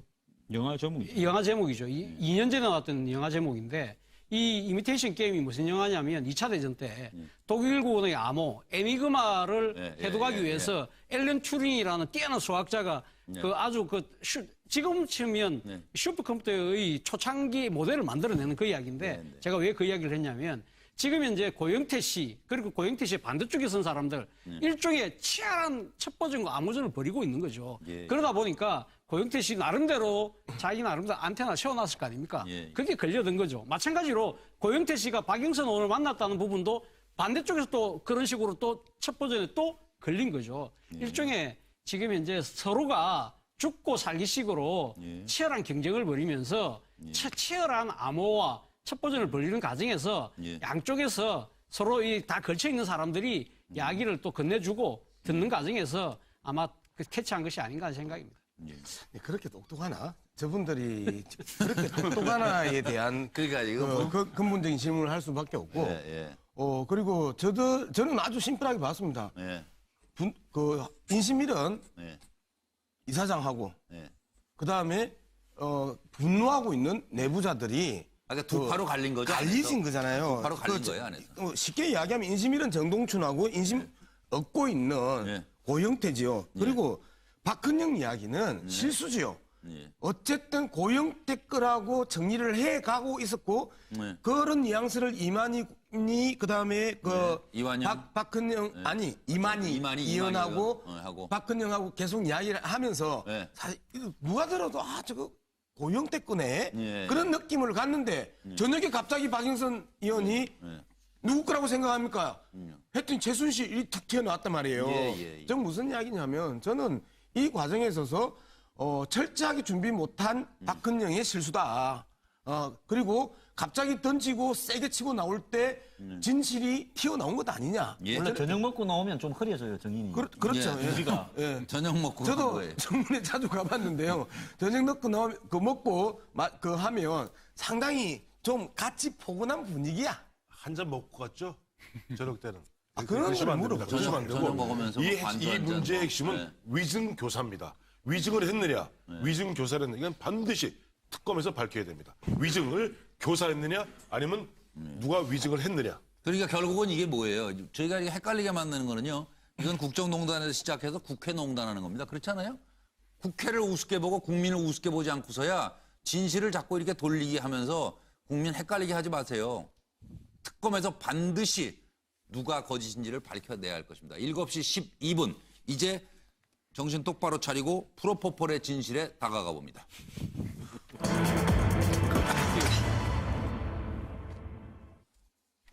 프로포폴을 130여 회 맞았고 현금 8천만 원을 탁 퉁치기로 줬다는 거 아니에요? 그러니까 도대체 의문남 김영재 원장의 진실이 무엇이니까 정말 궁금합니다. 뭘 숨기려고 하는 거예요? 의문 하나. 최순실 혼자 프로포폴을 130여 차례 맞았다? 13년부터 3, 4년 동안? 그리고 최보정 기록에 대통령의 출생 월일이 똑같이 적혀 있습니다. 그리고 비급여라서 이 항목이 그냥 환자가 불러주는 대로 적었을 뿐이다. 원장은 이렇게 얘기하고 있습니다. 의문 2. 세월호 참사 당일 행적. 당일 오전에 장모 시술했다고 하는데 그 진실도 조금 애매해진 겁니다. 수요일이 휴무라서 장모 무릎을 진료한 뒤에 오전 9시께 장모에게 초음파 장비도 없는 병원이 초음파 장비도 없는데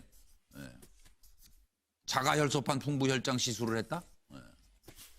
그리고 35분 만에 마취가 깼다? 오전 9시께? 그래서 이것도 의문이고. 의문 3. 청와대의 노골적인 부인 회사 특혜 의혹. 부인의 규모가 작은 회사죠. YJ콥스 메디칼.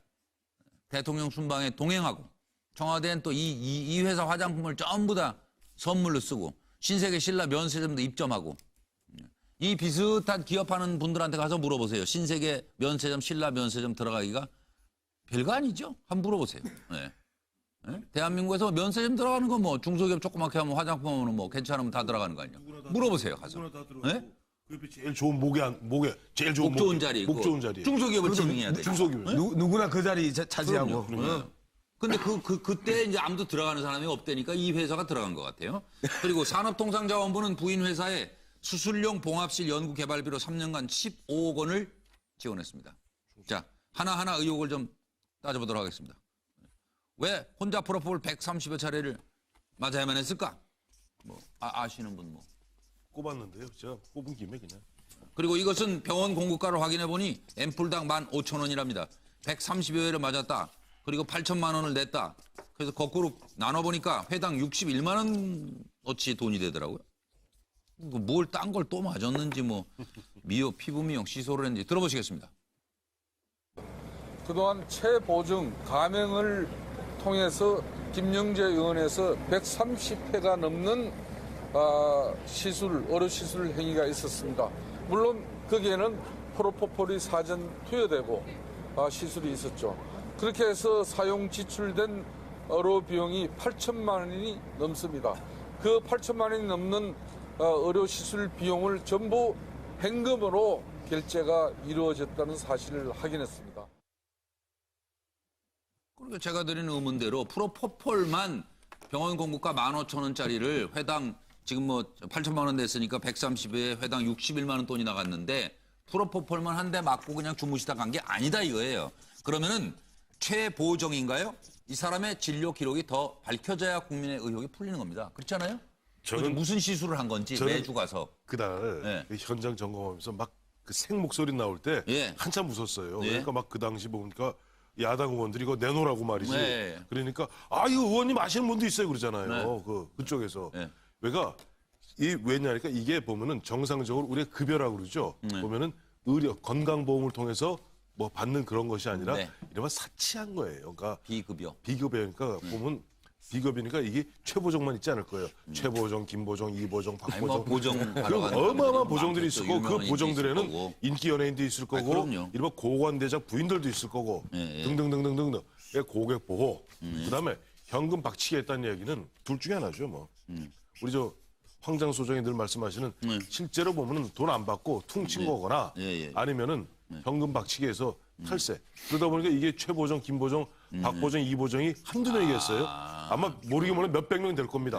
그러면 연 8천만 원이 3년에 8천만 원이라는 거 아니에요? 1년에 3천만 원씩. 30억, 300억 돈이 일도 아닙니다. 그러다 보니까 이 사람이 이런 식으로 흔한 얘기로 이 의료 행위를 한 건지 의료 장사를 한 건지 좌우지간 의문투성입니다. 하여튼 말이 계속 바뀌는 이유는 또 김용재 원장. 그 누구 다른 분 또? 황장 소장. 제가 할게요. 말씀하세요. 이게 전형적으로 거짓이 거짓을 낳고 그다음에 거짓을 자꾸 하다 보니까 헷갈려 버려. 이제 이게 대표적인 사건인데요. 처음에는 고객 안전을 위해서 철저하게 그 고객들을 보호했단 말이에요. 그런데 그 유력 인사들이 안 도와주네. 그리고 계속해서 자신의 목을 조아야 오네. 그러니까 약간의 사실을 던지면서 너 진짜 깔 수도 있다. 라고 또 던져놨는데 여전히 안 도와주네. 연락이 없어요. 그리고 나서 나중에 헷갈려버리는 거지 이제. 이 전형적으로 이게 무슨 뭐 치밀한 전략과 전술을 가지고 차근차근 그 큰 거를 숨기고 해먹고 이런 게 아니고 유력 인사들이 너무 많이 연루가 되어 있고 그 유력 인사들을 나름대로 보호한다고 보호했는데 그 유력 인사들이 아무도 도와주는 사람이 없네. 이게 진실 아닐까요? 그리고 국민들은 별로 궁금해하지 않아요. 이 문제에 대해서는.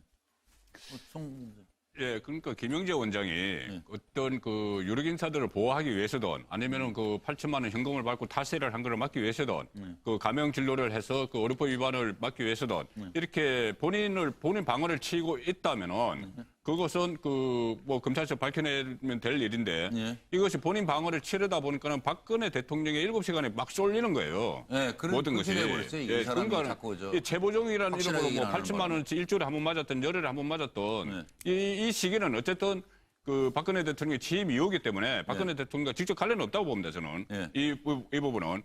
그런데 이것을 계속 그 김영재 원장이 뭔가를 본인의 개인 치부를 감추기 위해서 그것을 안 밝히니까. 안 밝히고, 그리고 뭐 그런 게 있으니까는 첫 단추를 잘못 낀 거죠, 김영재 원장은. 뭐 김영재 원장은 다 털어야죠. 뭐 처음에 뭐 세월호. 구체청에서 털고 다 털어야 돼요. 다 털어야 됩니다. 그 세월호 그날 처음에는 휴진이라고 그랬다가. 그다음에 골프 치러 갔다고 그랬다가, 나중에는 장모 시술했다고 그랬다가. 그러니까 잘못한 거 있으면 휴업을 해야지, 이제 폐업을 하든지. 정상적인 게 아니잖아요, 지금. 그러니까 이것이 본인의 어떤 그 잘못을 갖고 급하느라고 이렇게 온 국민들의 이런 의혹에 쌓여 있는데, 지금은 김영재 원장이 본인이 잘못한 게 있으면 처벌을 받더라도 이 부분에 대해서는 분명히 본인이 자기 고백을 해야 됩니다. 자수를 하든지. 이것은 만약의 경우죠. 만약에 본인이 그런 그 죄를 지었다면은. 근데 뭐. 예, 저는 이렇게 봅니다. 해준 게 너무 많잖아요. 연구개발비 15억을 받게 해주면 중간에 브로커를 끼웠다면 1억 5천원 받았겠죠. 또 면세점에 납품해달 그 성공했으면 그거 아마 억대로 주고 그 들어가고 싶은 사람 많을 겁니다. 그럼요. 거기에다가 대통령이 가는데 그 행사장에 부스를 차리는 걸 들어가는 거, 또 대통령이 방문해서 이야기하는 거, 이걸 브로커가 만약에 했다면 그것도 억대를 받았을 겁니다. 그렇게 덕을 많이 봤는데 해준 게 많으니 공짜니까 뭐 가고 싶을 때 가서 마음대로 치료를 받았겠죠. 그 프로포폴만 맞았겠습니까? 뭐 평생 아마 피부 미용 치료는 평생 공짜 회원권, 가족권까지 전부 다 받아서 무리가 아니죠.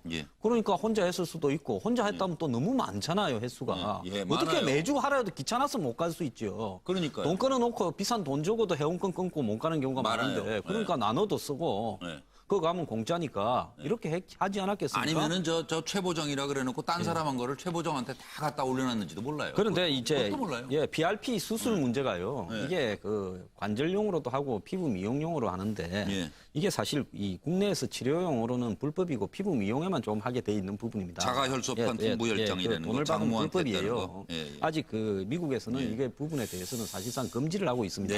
근데 이런 날 아침에 일찍 이런 수술을 갖다가 장모가 한다.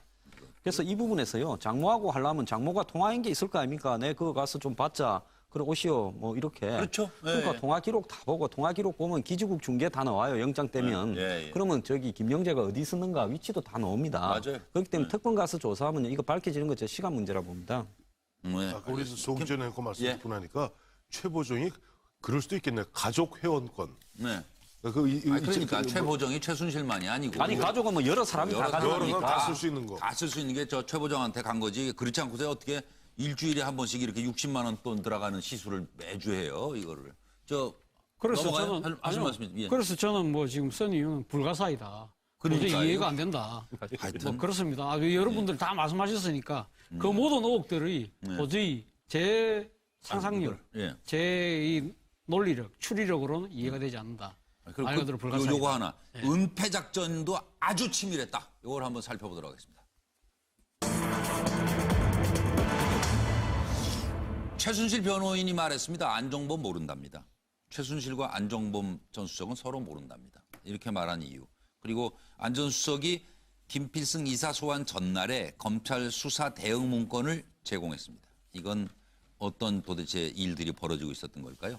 짧게 한번 짚어주셨으면 좋겠습니다. 제가 은폐 작전 드러났습니다. 10월 21일 정동구 전 이사장이 참고인 소환 조사를 받습니다. 그리고 10월 22일에 안종범 이 조사 대비해서 문건 작성을 한 것으로 지금 추정이 되는 겁니다. 이 사람 김필승 이사 검찰 소환 조사 받으러 갈 때 뭐뭐를 조심해라. 이게 딱 만들어진 거예요. Q&A가.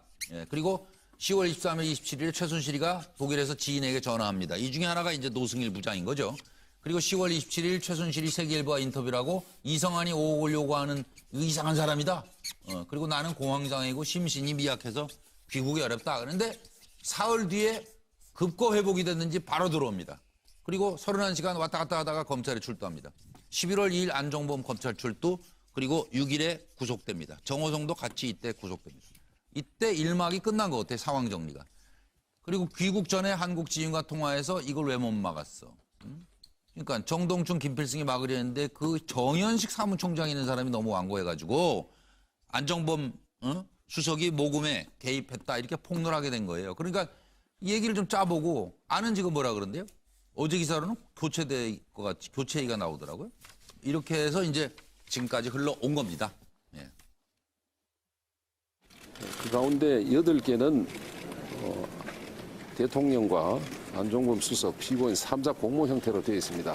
그래서 3자 공모가 없었다는 거기 때문에 8가지 범죄에 대해서는 전부 공모 자체가 존재하지 않기 때문에 범죄 사실이 인정되지 않습니다. 그리고 안종범 수석과 피고인 간에 2자 공모가 또 하나 더 있습니다. 그 부분 역시 안종범 수석과 피고인은 서로 알지 못하는 사이이기 때문에 공모 사실이 인정되지 않습니다. 네, 양 의원님, 이때는 뭐 안 수석이 어떻게 지시하고 지휘하면 됐을 것 같은가 봐요. 아까하고 똑같은 이야기입니다. 들키기 전에는 의리, 들킨 후에는 독박. 그래서 독박을 씌우는데 박근혜 대통령이 독박을 씌우자. 하면서 그 최순실하고 박근혜하고 안종범하고 박근혜하고는 저렇게 그 서로 치고받고 재산 우리 라인에 있어서는 모른 체 하자. 일관되게 안종범은 모른다고 이야기했고 최순실은 안종범 수석하고 통화했어? 라고 하긴 했는데 그러면 여기에서 알고 모르는 게 어떤 의미냐라는 거예요. 개인적으로 친분이 있냐 없냐가 모르는 사이인지 나도 안종범 말고 최순실 아는데 저 사람들은 왜 최순실은 안종범을 모를까? 그 문제만 제기된. 차 교수님. 예, 뭐 안종범과 최순실 씨 두 사람이 모른다고 한다면 그럼 어떻게 연결돼야 됩니까? 그 고리는 누굽니까? 박근혜 대통령 아닙니까? 그걸 박근혜 대통령이라고 한다면 지금 이 검찰 수사에는 공동정범이라고 이야기를 했지만 결국 박근혜 대통령이 주범이 되는 셈이죠. 아마 안종범 전 수석은 아마 그런 이야기를 하고 싶지 않았을까요? 저는 이렇게 봅니다. 박통 그다음에 안종범 수석, 최순실 이어지는 고리를 차단하는 거죠. 이게 이어지는 고리가 만약에 다 연결된다면 국정농단이 있었다라는 고리 아니겠습니까? 그렇게 되죠. 그렇기 때문에 이걸 차단하면요. 그러면 최하고 박 두 분 사이는 순수한 쌍방이 도와주는 오랜 인연의 관계 속에서 도움을 주고 받았을 뿐이다. 최순실은 박통을 순수하게 도왔고 박통은 최순실의 조언을 받아들였을 뿐이다. 그 사이에 있었던 개인적인 약간의 비리는 그건 최순실의 문제다. 이렇게 정리해버리면요. 국정농단이라는 부분이 빠져버리고 공모도 빠지는 거죠. 그다음에 이제 이렇게 벌어지는 부분은 말 맞추기가 여태까지 가졌던 권력으로 보면 충분히 가능했을 거라고 보는데요. 권력이 너무 그렇게 유지될 거라고 우습게 봤던 것 같아요. 그러니까 말 맞추기가 전화하고 하면 다 말을 들을 거라고 생각했는데 어느 시점부터 그게 통제가 안 되기 시작하면서 사태가 이렇게까지 와버린 거죠. 말씀하십시오. 그러니까 직거래는 없었다는 이야기죠. 안종범, 최순실 사이에 직거래는 없었고 그 안종범은 대통령의 지시에 따라서 한 것이고 최순실 씨는 그 라인 선상에 없었다. 그것을 이야기하는 것이죠. 결국 그 중간 연결고리 끊기죠. 그리고 지난번에 한번 나온 얘기죠. 대통령은 개인적으로 사익을 취하지 않았다. 그렇게 되면 세 사람 전부 다 큰 잘못이 없게 되는 것이죠. 맞아요. 그렇게 정리를 하려고 순수한 마음으로 지금도 그렇게 하고 있다. 순수한 마음으로 기업들은 선의로 돈을 내었을 뿐이고 국가사회 발전을 위해서, 나라의 발전을 위해서, 문화융성을 위해서, 스포츠 체육 발전을 그다음에 위해서. 나는 개인적으로 사익을 취한 바가 없고 다만 조금 흠이 있다면은 주변 관리에 조금 소홀해서 경계 담장을 조금 낮추었을 뿐이고.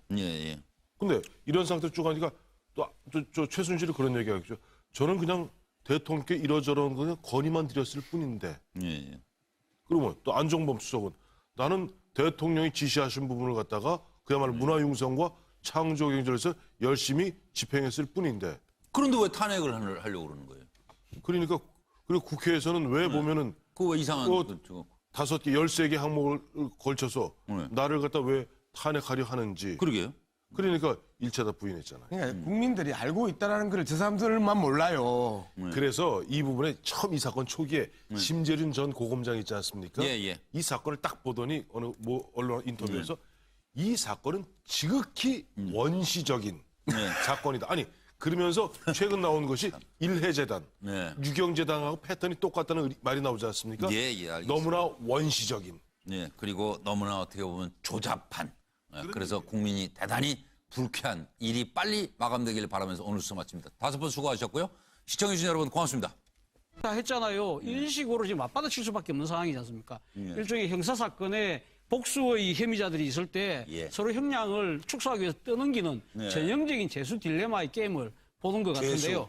재수의 딜레마를 보는 것 같은데 이걸 보는 국민들 입장에서는 정말 억장이 무너질 것 같습니다. 아니 그러니까 변호인들이 바빠지면은 좀 골치 아프지더라고요. 하여튼 이게. 그 과정에서 법적 다툼으로 가면. 그렇죠. 그 과정에서 변호인들은 아마 수입이 짭짤할지 모르겠지만 이 진짜 국민들은 정말 염장 지르는 그런 모습들에 대해서 정말 통탄할 노릇일 것 같습니다. 네, 양문석 의원으로 갑니다. 네, 같이 해먹을 때는 어리죠. 그러니까 들키기 전에는 어리죠. 들킨 뒤에는 회피고 배신이죠. 그게 너무나 뻔한 이 범부들의 행태들을 저들 똑같이 보여주고 있다. 하면 그런 이야기 계속 많이 나왔었잖아요.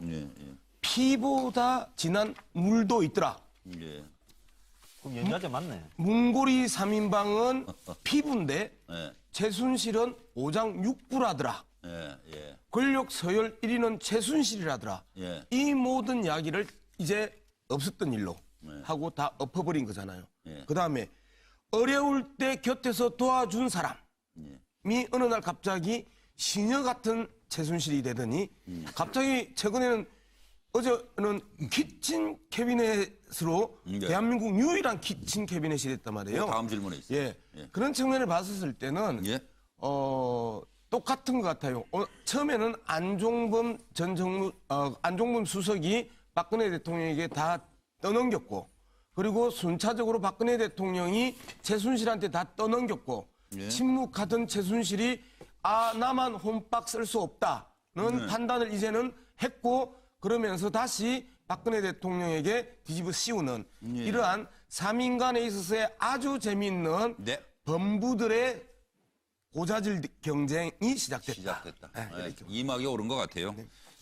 오늘 최순실 씨 얘기를 듣다가 생각난 건데요. 막 카메라 프레시 터지고 이러면 정신이 없잖아요. 막 기자들이 막 이러니까. 검찰 출두할 땐 제가 잠깐 놀랐었는데 곰곰이 생각해 보니까 뭐 죄가 없어요. 그리고 굉장히 억울하다 이런 생각이 든 것 같아요. 자, 과연 최순실의 국정 관여는 1% 미만일까요? 그 부분을 좀 따져보도록 하겠습니다. 예. 국정 관여. 최순실 국정 관여는 1% 미만이다. 그리고 키친 캐비넷이다. 이런 얘기가 나왔어요. 이 말풀이 해주시고 이 얘기를 듣는 국민들의 생각은 어떨지도 짚어봐 주십시오. 40년직이라고 볼 수 있겠죠? 두 여인의 훈훈한 결말이 될지. 자, 헌재에 제출한 박근혜 대통령의 답변서 내용입니다. 최순실의 국정 관여는 1% 미만이다. 누가 계산했는지는 잘 모르겠어요. 하여튼 그 노건평 이상득도 있는데 이게 뭐가 지금 문제냐. 그리고 최순실 개인의 사익 추구는 그건 저 최순실이 거지 나랑은 별개다. 그리고 연좌제는 안 된다. 그래서 결론은 탄핵받을 이유가 없다. 법원에 제출된 최순실의 답변서는 이렇습니다. 태블릿 PC는 내 거 아니에요. 그건 몰라요. 그리고 선의로 네, 여러분 안녕하십니까. 12월 19일 월요일입니다. MBN 뉴스와이드는 5분 모시고 시작합니다. 어서 오십시오. 예, 안녕하세요. 네, 안녕하세요. 이번 한 주의 시작은 위증교사 문제로 시끄럽죠. 위증교사. 국회 청문회에서 거짓말을 하게 시켰다. 아니다. 또 사전 모의를 했다.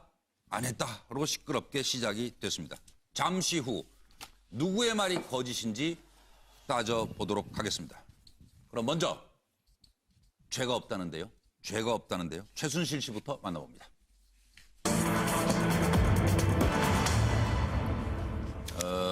첫 번째 재판이 열리고 최순실이 모습을 드러냈는데 입을 열고 하는 말씀이 박 대통령에게 모든 책임이 있답니다. 무슨 의도로 이 얘기를 한 거예요 도대체? 여러분 보시기에. 자, 일단 성실하게 재판을 받겠다. 당당한 최순실. 촛불이 무서워요. 내가 죽일 사람이 됐어요. 대통령 지시로 기밀 누설 범죄 혐의 인정. 대통령 지시로. 국정농단의 모든 책임은 박 대통령에게 있어요. 박 대통령 옆에 있다 보니 글쎄요. 이익을 좀 본 부분은 있어요. 성실하게 재판을 받겠어요. 그리고 태블릿 PC 감정을 신청합니다. 자기가 아니라는 거죠. 태블릿 PC가. 증거인멸 지시한 적 없다. 사무실 정리만 좀 하라고 했지요. 증거인멸하라고 그런 지시는 저는 못해요. 최순실 국정농단의 모든 책임은 박 대통령에게 있다. 무슨 의미인가요? 들어보시죠. 얘기를 중점적으로 한 부분은 역시 문제가 되고 있는 공모관계입니다. 피고인과 그다음에 안종범 수석 대통령 간에 3자 공모가 있었느냐 없었느냐 이 점에 대해서 공모가 없었다는 점을 강조를 하고 이 점에 대한 철저한 입증이 또 심리가 있기를 기대하면서 말씀을 드렸습니다. 11가지 전부 부인하시는 거예요? 뭐 전반적으로 그렇다고 보면 됩니다. 모든 혐의를 부인하시는 거죠? 네. 뭐 이거를 모든 혐의라고 해야 될지 모르겠는데 공모 관계 부분은 전혀 사실이 아닙니다. 대통령과의 공모 관계도 사실이 아닙니다. 네. 글쎄요. 어떻게 보면 저희가 여태까지 뭐 보고 들은 게 다 헛것이라는 얘기 같기도 하고. 이번 최순실 게이트 이 과정을 보면은 그 특히 뭐 검찰 수사를 받거나 그 국정조사 청문회를 하거나 과정을 보면은 도대체 전부 다 내 책임 아니다. 뭐 이런 식으로 다 그 나오고 있죠. 그래서 이것은 일단 그 국정농단은 박 대통령의 책임. 이것은 최순실 씨가 직접 이야기한 건 아니죠. 변호인단 답변서에 들어간 겁니다. 그러니까 변호인단 입장에서는 아까 그 이경재 변호사도 이야기했지만은 지금 박 대통령과의 공모 관계가 아닌 것은 아니다.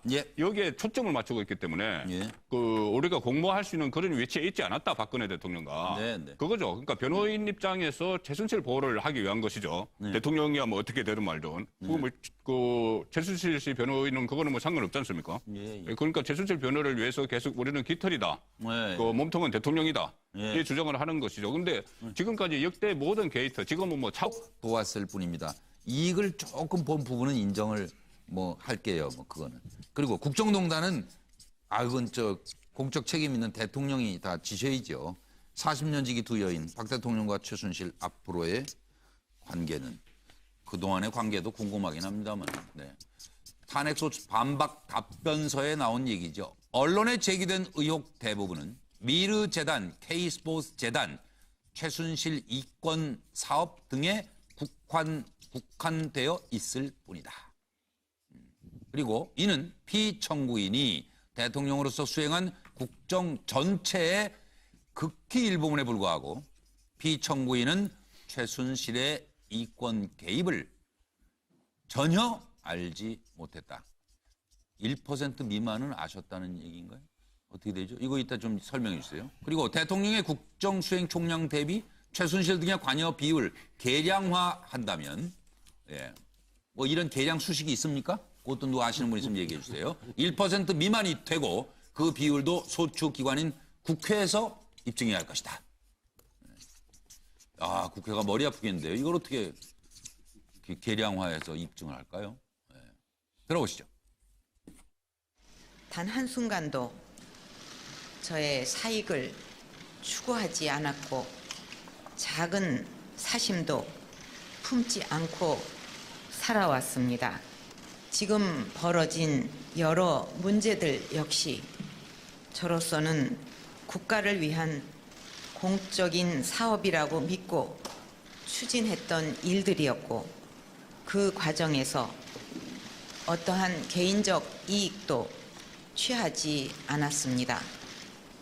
하지만 주변을 제대로 관리하지 못한 것은 결국 저의 큰 잘못입니다. 양 의원님은 어떤 생각 드셨어요? 1% 미만이라는 이야기를 우리가 좋다 1% 미만이라 치자. 왜냐면 인정합니다. 1% 미만인데 올해 우리나라 총 예산이 얼마냐면요. 386조입니다. 386조. 그러니까 한 400조 정도 되죠. 그러면 1% 미만이면 4조 원입니다. 그렇기 때문에 이 1%라는 게 4조 원 정도를 주물렀다. 이게 죄가 안 됩니까? 키친 캐비넷이라고 이야기를 했는데 전 국민 5천만 중에 5천만 대 1의 경쟁률을 뚫고 한 명이 된 키친 캐비넷이 전 세계적으로 있었다라는 것은 아직까지 들어본 적이 없다. 아주 세계 기록과 국내 기록을 다양하게 경신하고 있네요. 제가 해야 될 것 같아요. 뭘 똑같이 쓰신 것 같아요. 그러니까 약간 좀 보면 왜 양문석 박사하고 나하고 생각이 같지? 약간 좀 기분이 좋은 듯 나쁜 듯 나쁜 듯 좋은 듯. 저는 일단 나쁩니다. 전 나빠요. 많이 나빠요. 굉장히 많이 나빠요. 아주 많이 나빠요. 두 분이 안 좋아하구나. 아주 불쾌한데 어쨌든 하여튼 두 분이 공통적인 거는 국정 관여를 돈 관여로 생각하셨다는 거네요. 일단 돈으로 먼저 아니 뭐 이거 계량화라는 1%란 계량화를 했기 때문에 다른 게이트지만은 모든 게이트에서도 깃털, 몽통 논란은 계속 있었죠. 이번에도 이런 식으로 계속 흘러갔습니다. 맞아요. 황단평론가 나이가 있어서 그런가요? 다 뭔 일 했는지 기억이 잘 안 나나 봐요. 무슨 일이 있었나? 아직 보면 좀 뭐 치매 오실 나이들은 아닌 거. 그러게요. 근데 이게 박근혜 대통령은 난 모른다. 나는 그와 같은 지시한 적 없다. 그다음에, 그렇죠. 대통령. 그다음에 최순실은 나는 나는 내가 무슨 말씀하시는 거예요? 네. 제가 무슨 국정농단을 해요? 네. 만약에 그런 것이 있다면은 그것이 대통령인 박근혜 대통령한테 있는 거 아니겠어요? 네. 제가 무슨 공직자예요? 저 공직자 아니에요? 아무것도 아니에요. 핑퐁 치다 보면서 쭉 모으죠. 모아요. 모은 다음에 나중에 결론. 박근혜 대통령은 순수한 마음으로 선의의 기업인들로부터 사익의 추구함 없이 했던 것뿐이고 보니까 거기서 약간의 뭐 좀 진행 과정에서 문제가 있었을런지 모르지만은 나는 대통령으로서 정상적인 국정 수행을 했고 이런 것이 바로 통치 행위입니다. 라고 주장하지 않으려나 싶습니다. 황 선생님. 박 대통령 측과 최순실 측이 입을 완벽하게 맞췄다고 봅니다. 서로 이 언뜻 보면 책임을 떠미는 것처럼 보이지만은 사실은 그게 아니라는 거죠. 조언해 달라고 해서 했는데 그 조언대로 국정 운영이 된 부분은 결국은 대통령의 통치행위 차원에서의 책임 아니냐. 그렇죠. 이게 서로 미루기가 아니라요. 국정 운영에 대해서 즉 통치적 행위에 대해서 결과가 안 좋았더라도 거기에 책임을 이렇게 물을 수 있느냐.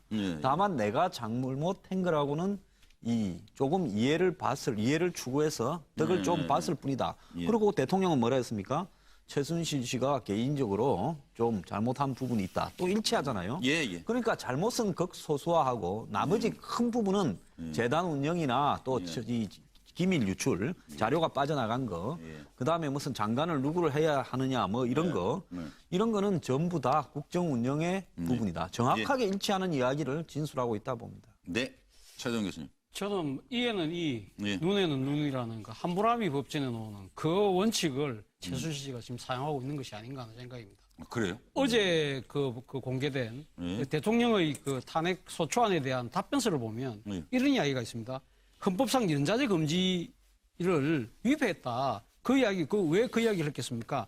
저 보다가 조금 뜬금없다는 그렇죠. 그러니까 연좌제가 왜 나와요?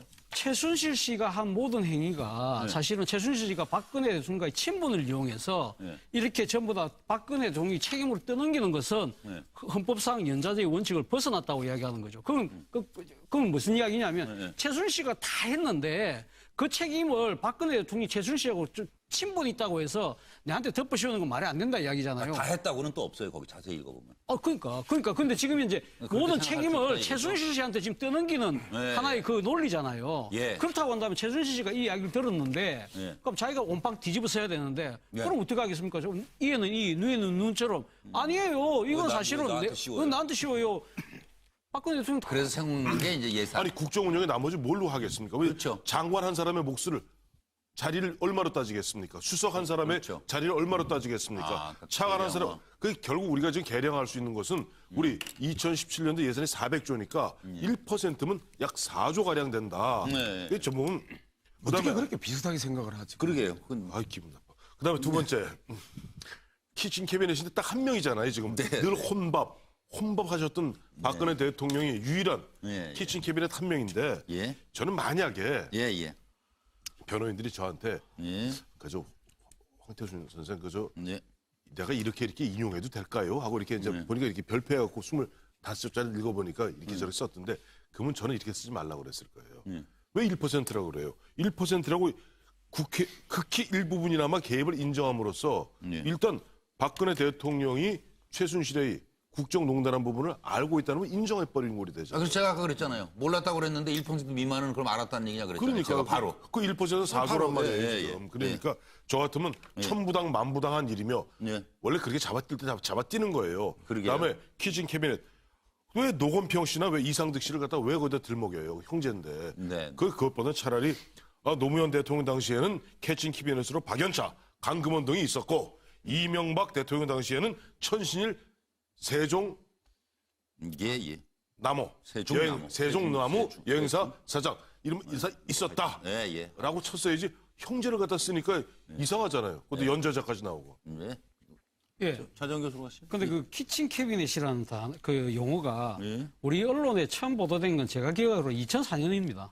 2004년도에 당시 노무현 대통령이 이 간제에서 많은 그 정치인들을 불러서 식사 정치를 좀 했습니다. 식사 정치를 하니까 대통령이 어떻게 그 품위 없이 관저에서 맨날 그 사람 불러서 그렇게 하느냐. 예. 그래 이야기하니까 노무현 대통령이 뭐라고 이야기를 했냐면 이 키친 캐비넷 이야기를 그때 이야기를 하는 거죠. 키친 캐비넷을 이 미국 대통령 7대 대통령 앤드루 잭슨 대통령이 나처럼 학력도 낮고 독학으로 된 변호사인데 그 국정을 상당히 이제 그 다양하고 복잡하니까 그래서 국무위원들 뭐 또라고 정치인들을 자신이 식당에 불러서 같이 밥 먹으면서 나는 많은 조언들을 들었다. 그러면서 자신 그 모임에 오는 사람들을 키친 캐비넷의 명단을 공개했다. 그 이야기를 하면서 이야기를 한 거거든요. 그럼 노무현 대통령이 이야기했던 그리고 앤드루 잭슨 미국 대통령이 했던 그 키친 캐비넷과 박근혜 대통령이 지금 최순실 씨하고 했던 그 키친 캐비넷 같나요? 전혀 다르지 않습니까? 그래서 국민들은? 그렇죠. 그러니까 지금 이제 박근혜 대통령 입장에서는 최순실 씨가 키친 캐비넷이라는 게 비공식 자문위원인데 이런 사람이 1%라는 거 국정농단했다고 웃기는 이야기 하지 말라는 이야기인데 국민들이 봤을 때는 정말 누가 웃긴데 그렇게 아마 대무로 보고 있지 않을까 싶습니다. 그러니까 키친 캐비넷이라는 어원 자체를 정확하게 잘 모르셨던 것 같아요. 그 변호사들이. 변호인들이 이제. 황소님. 저는 이건 오타가 났다고 봅니다. 변호인의 답변서예요. 키친이요? 예, 아니요. 1% 미만이 치킨이? 아니라 1% 미만이 아니라 키친 캐비넷도 오타고 그다음에 그 100% 1% 미만도 오타, 둘 다 오타라고 봐요. 그렇죠. 맞아요. 100%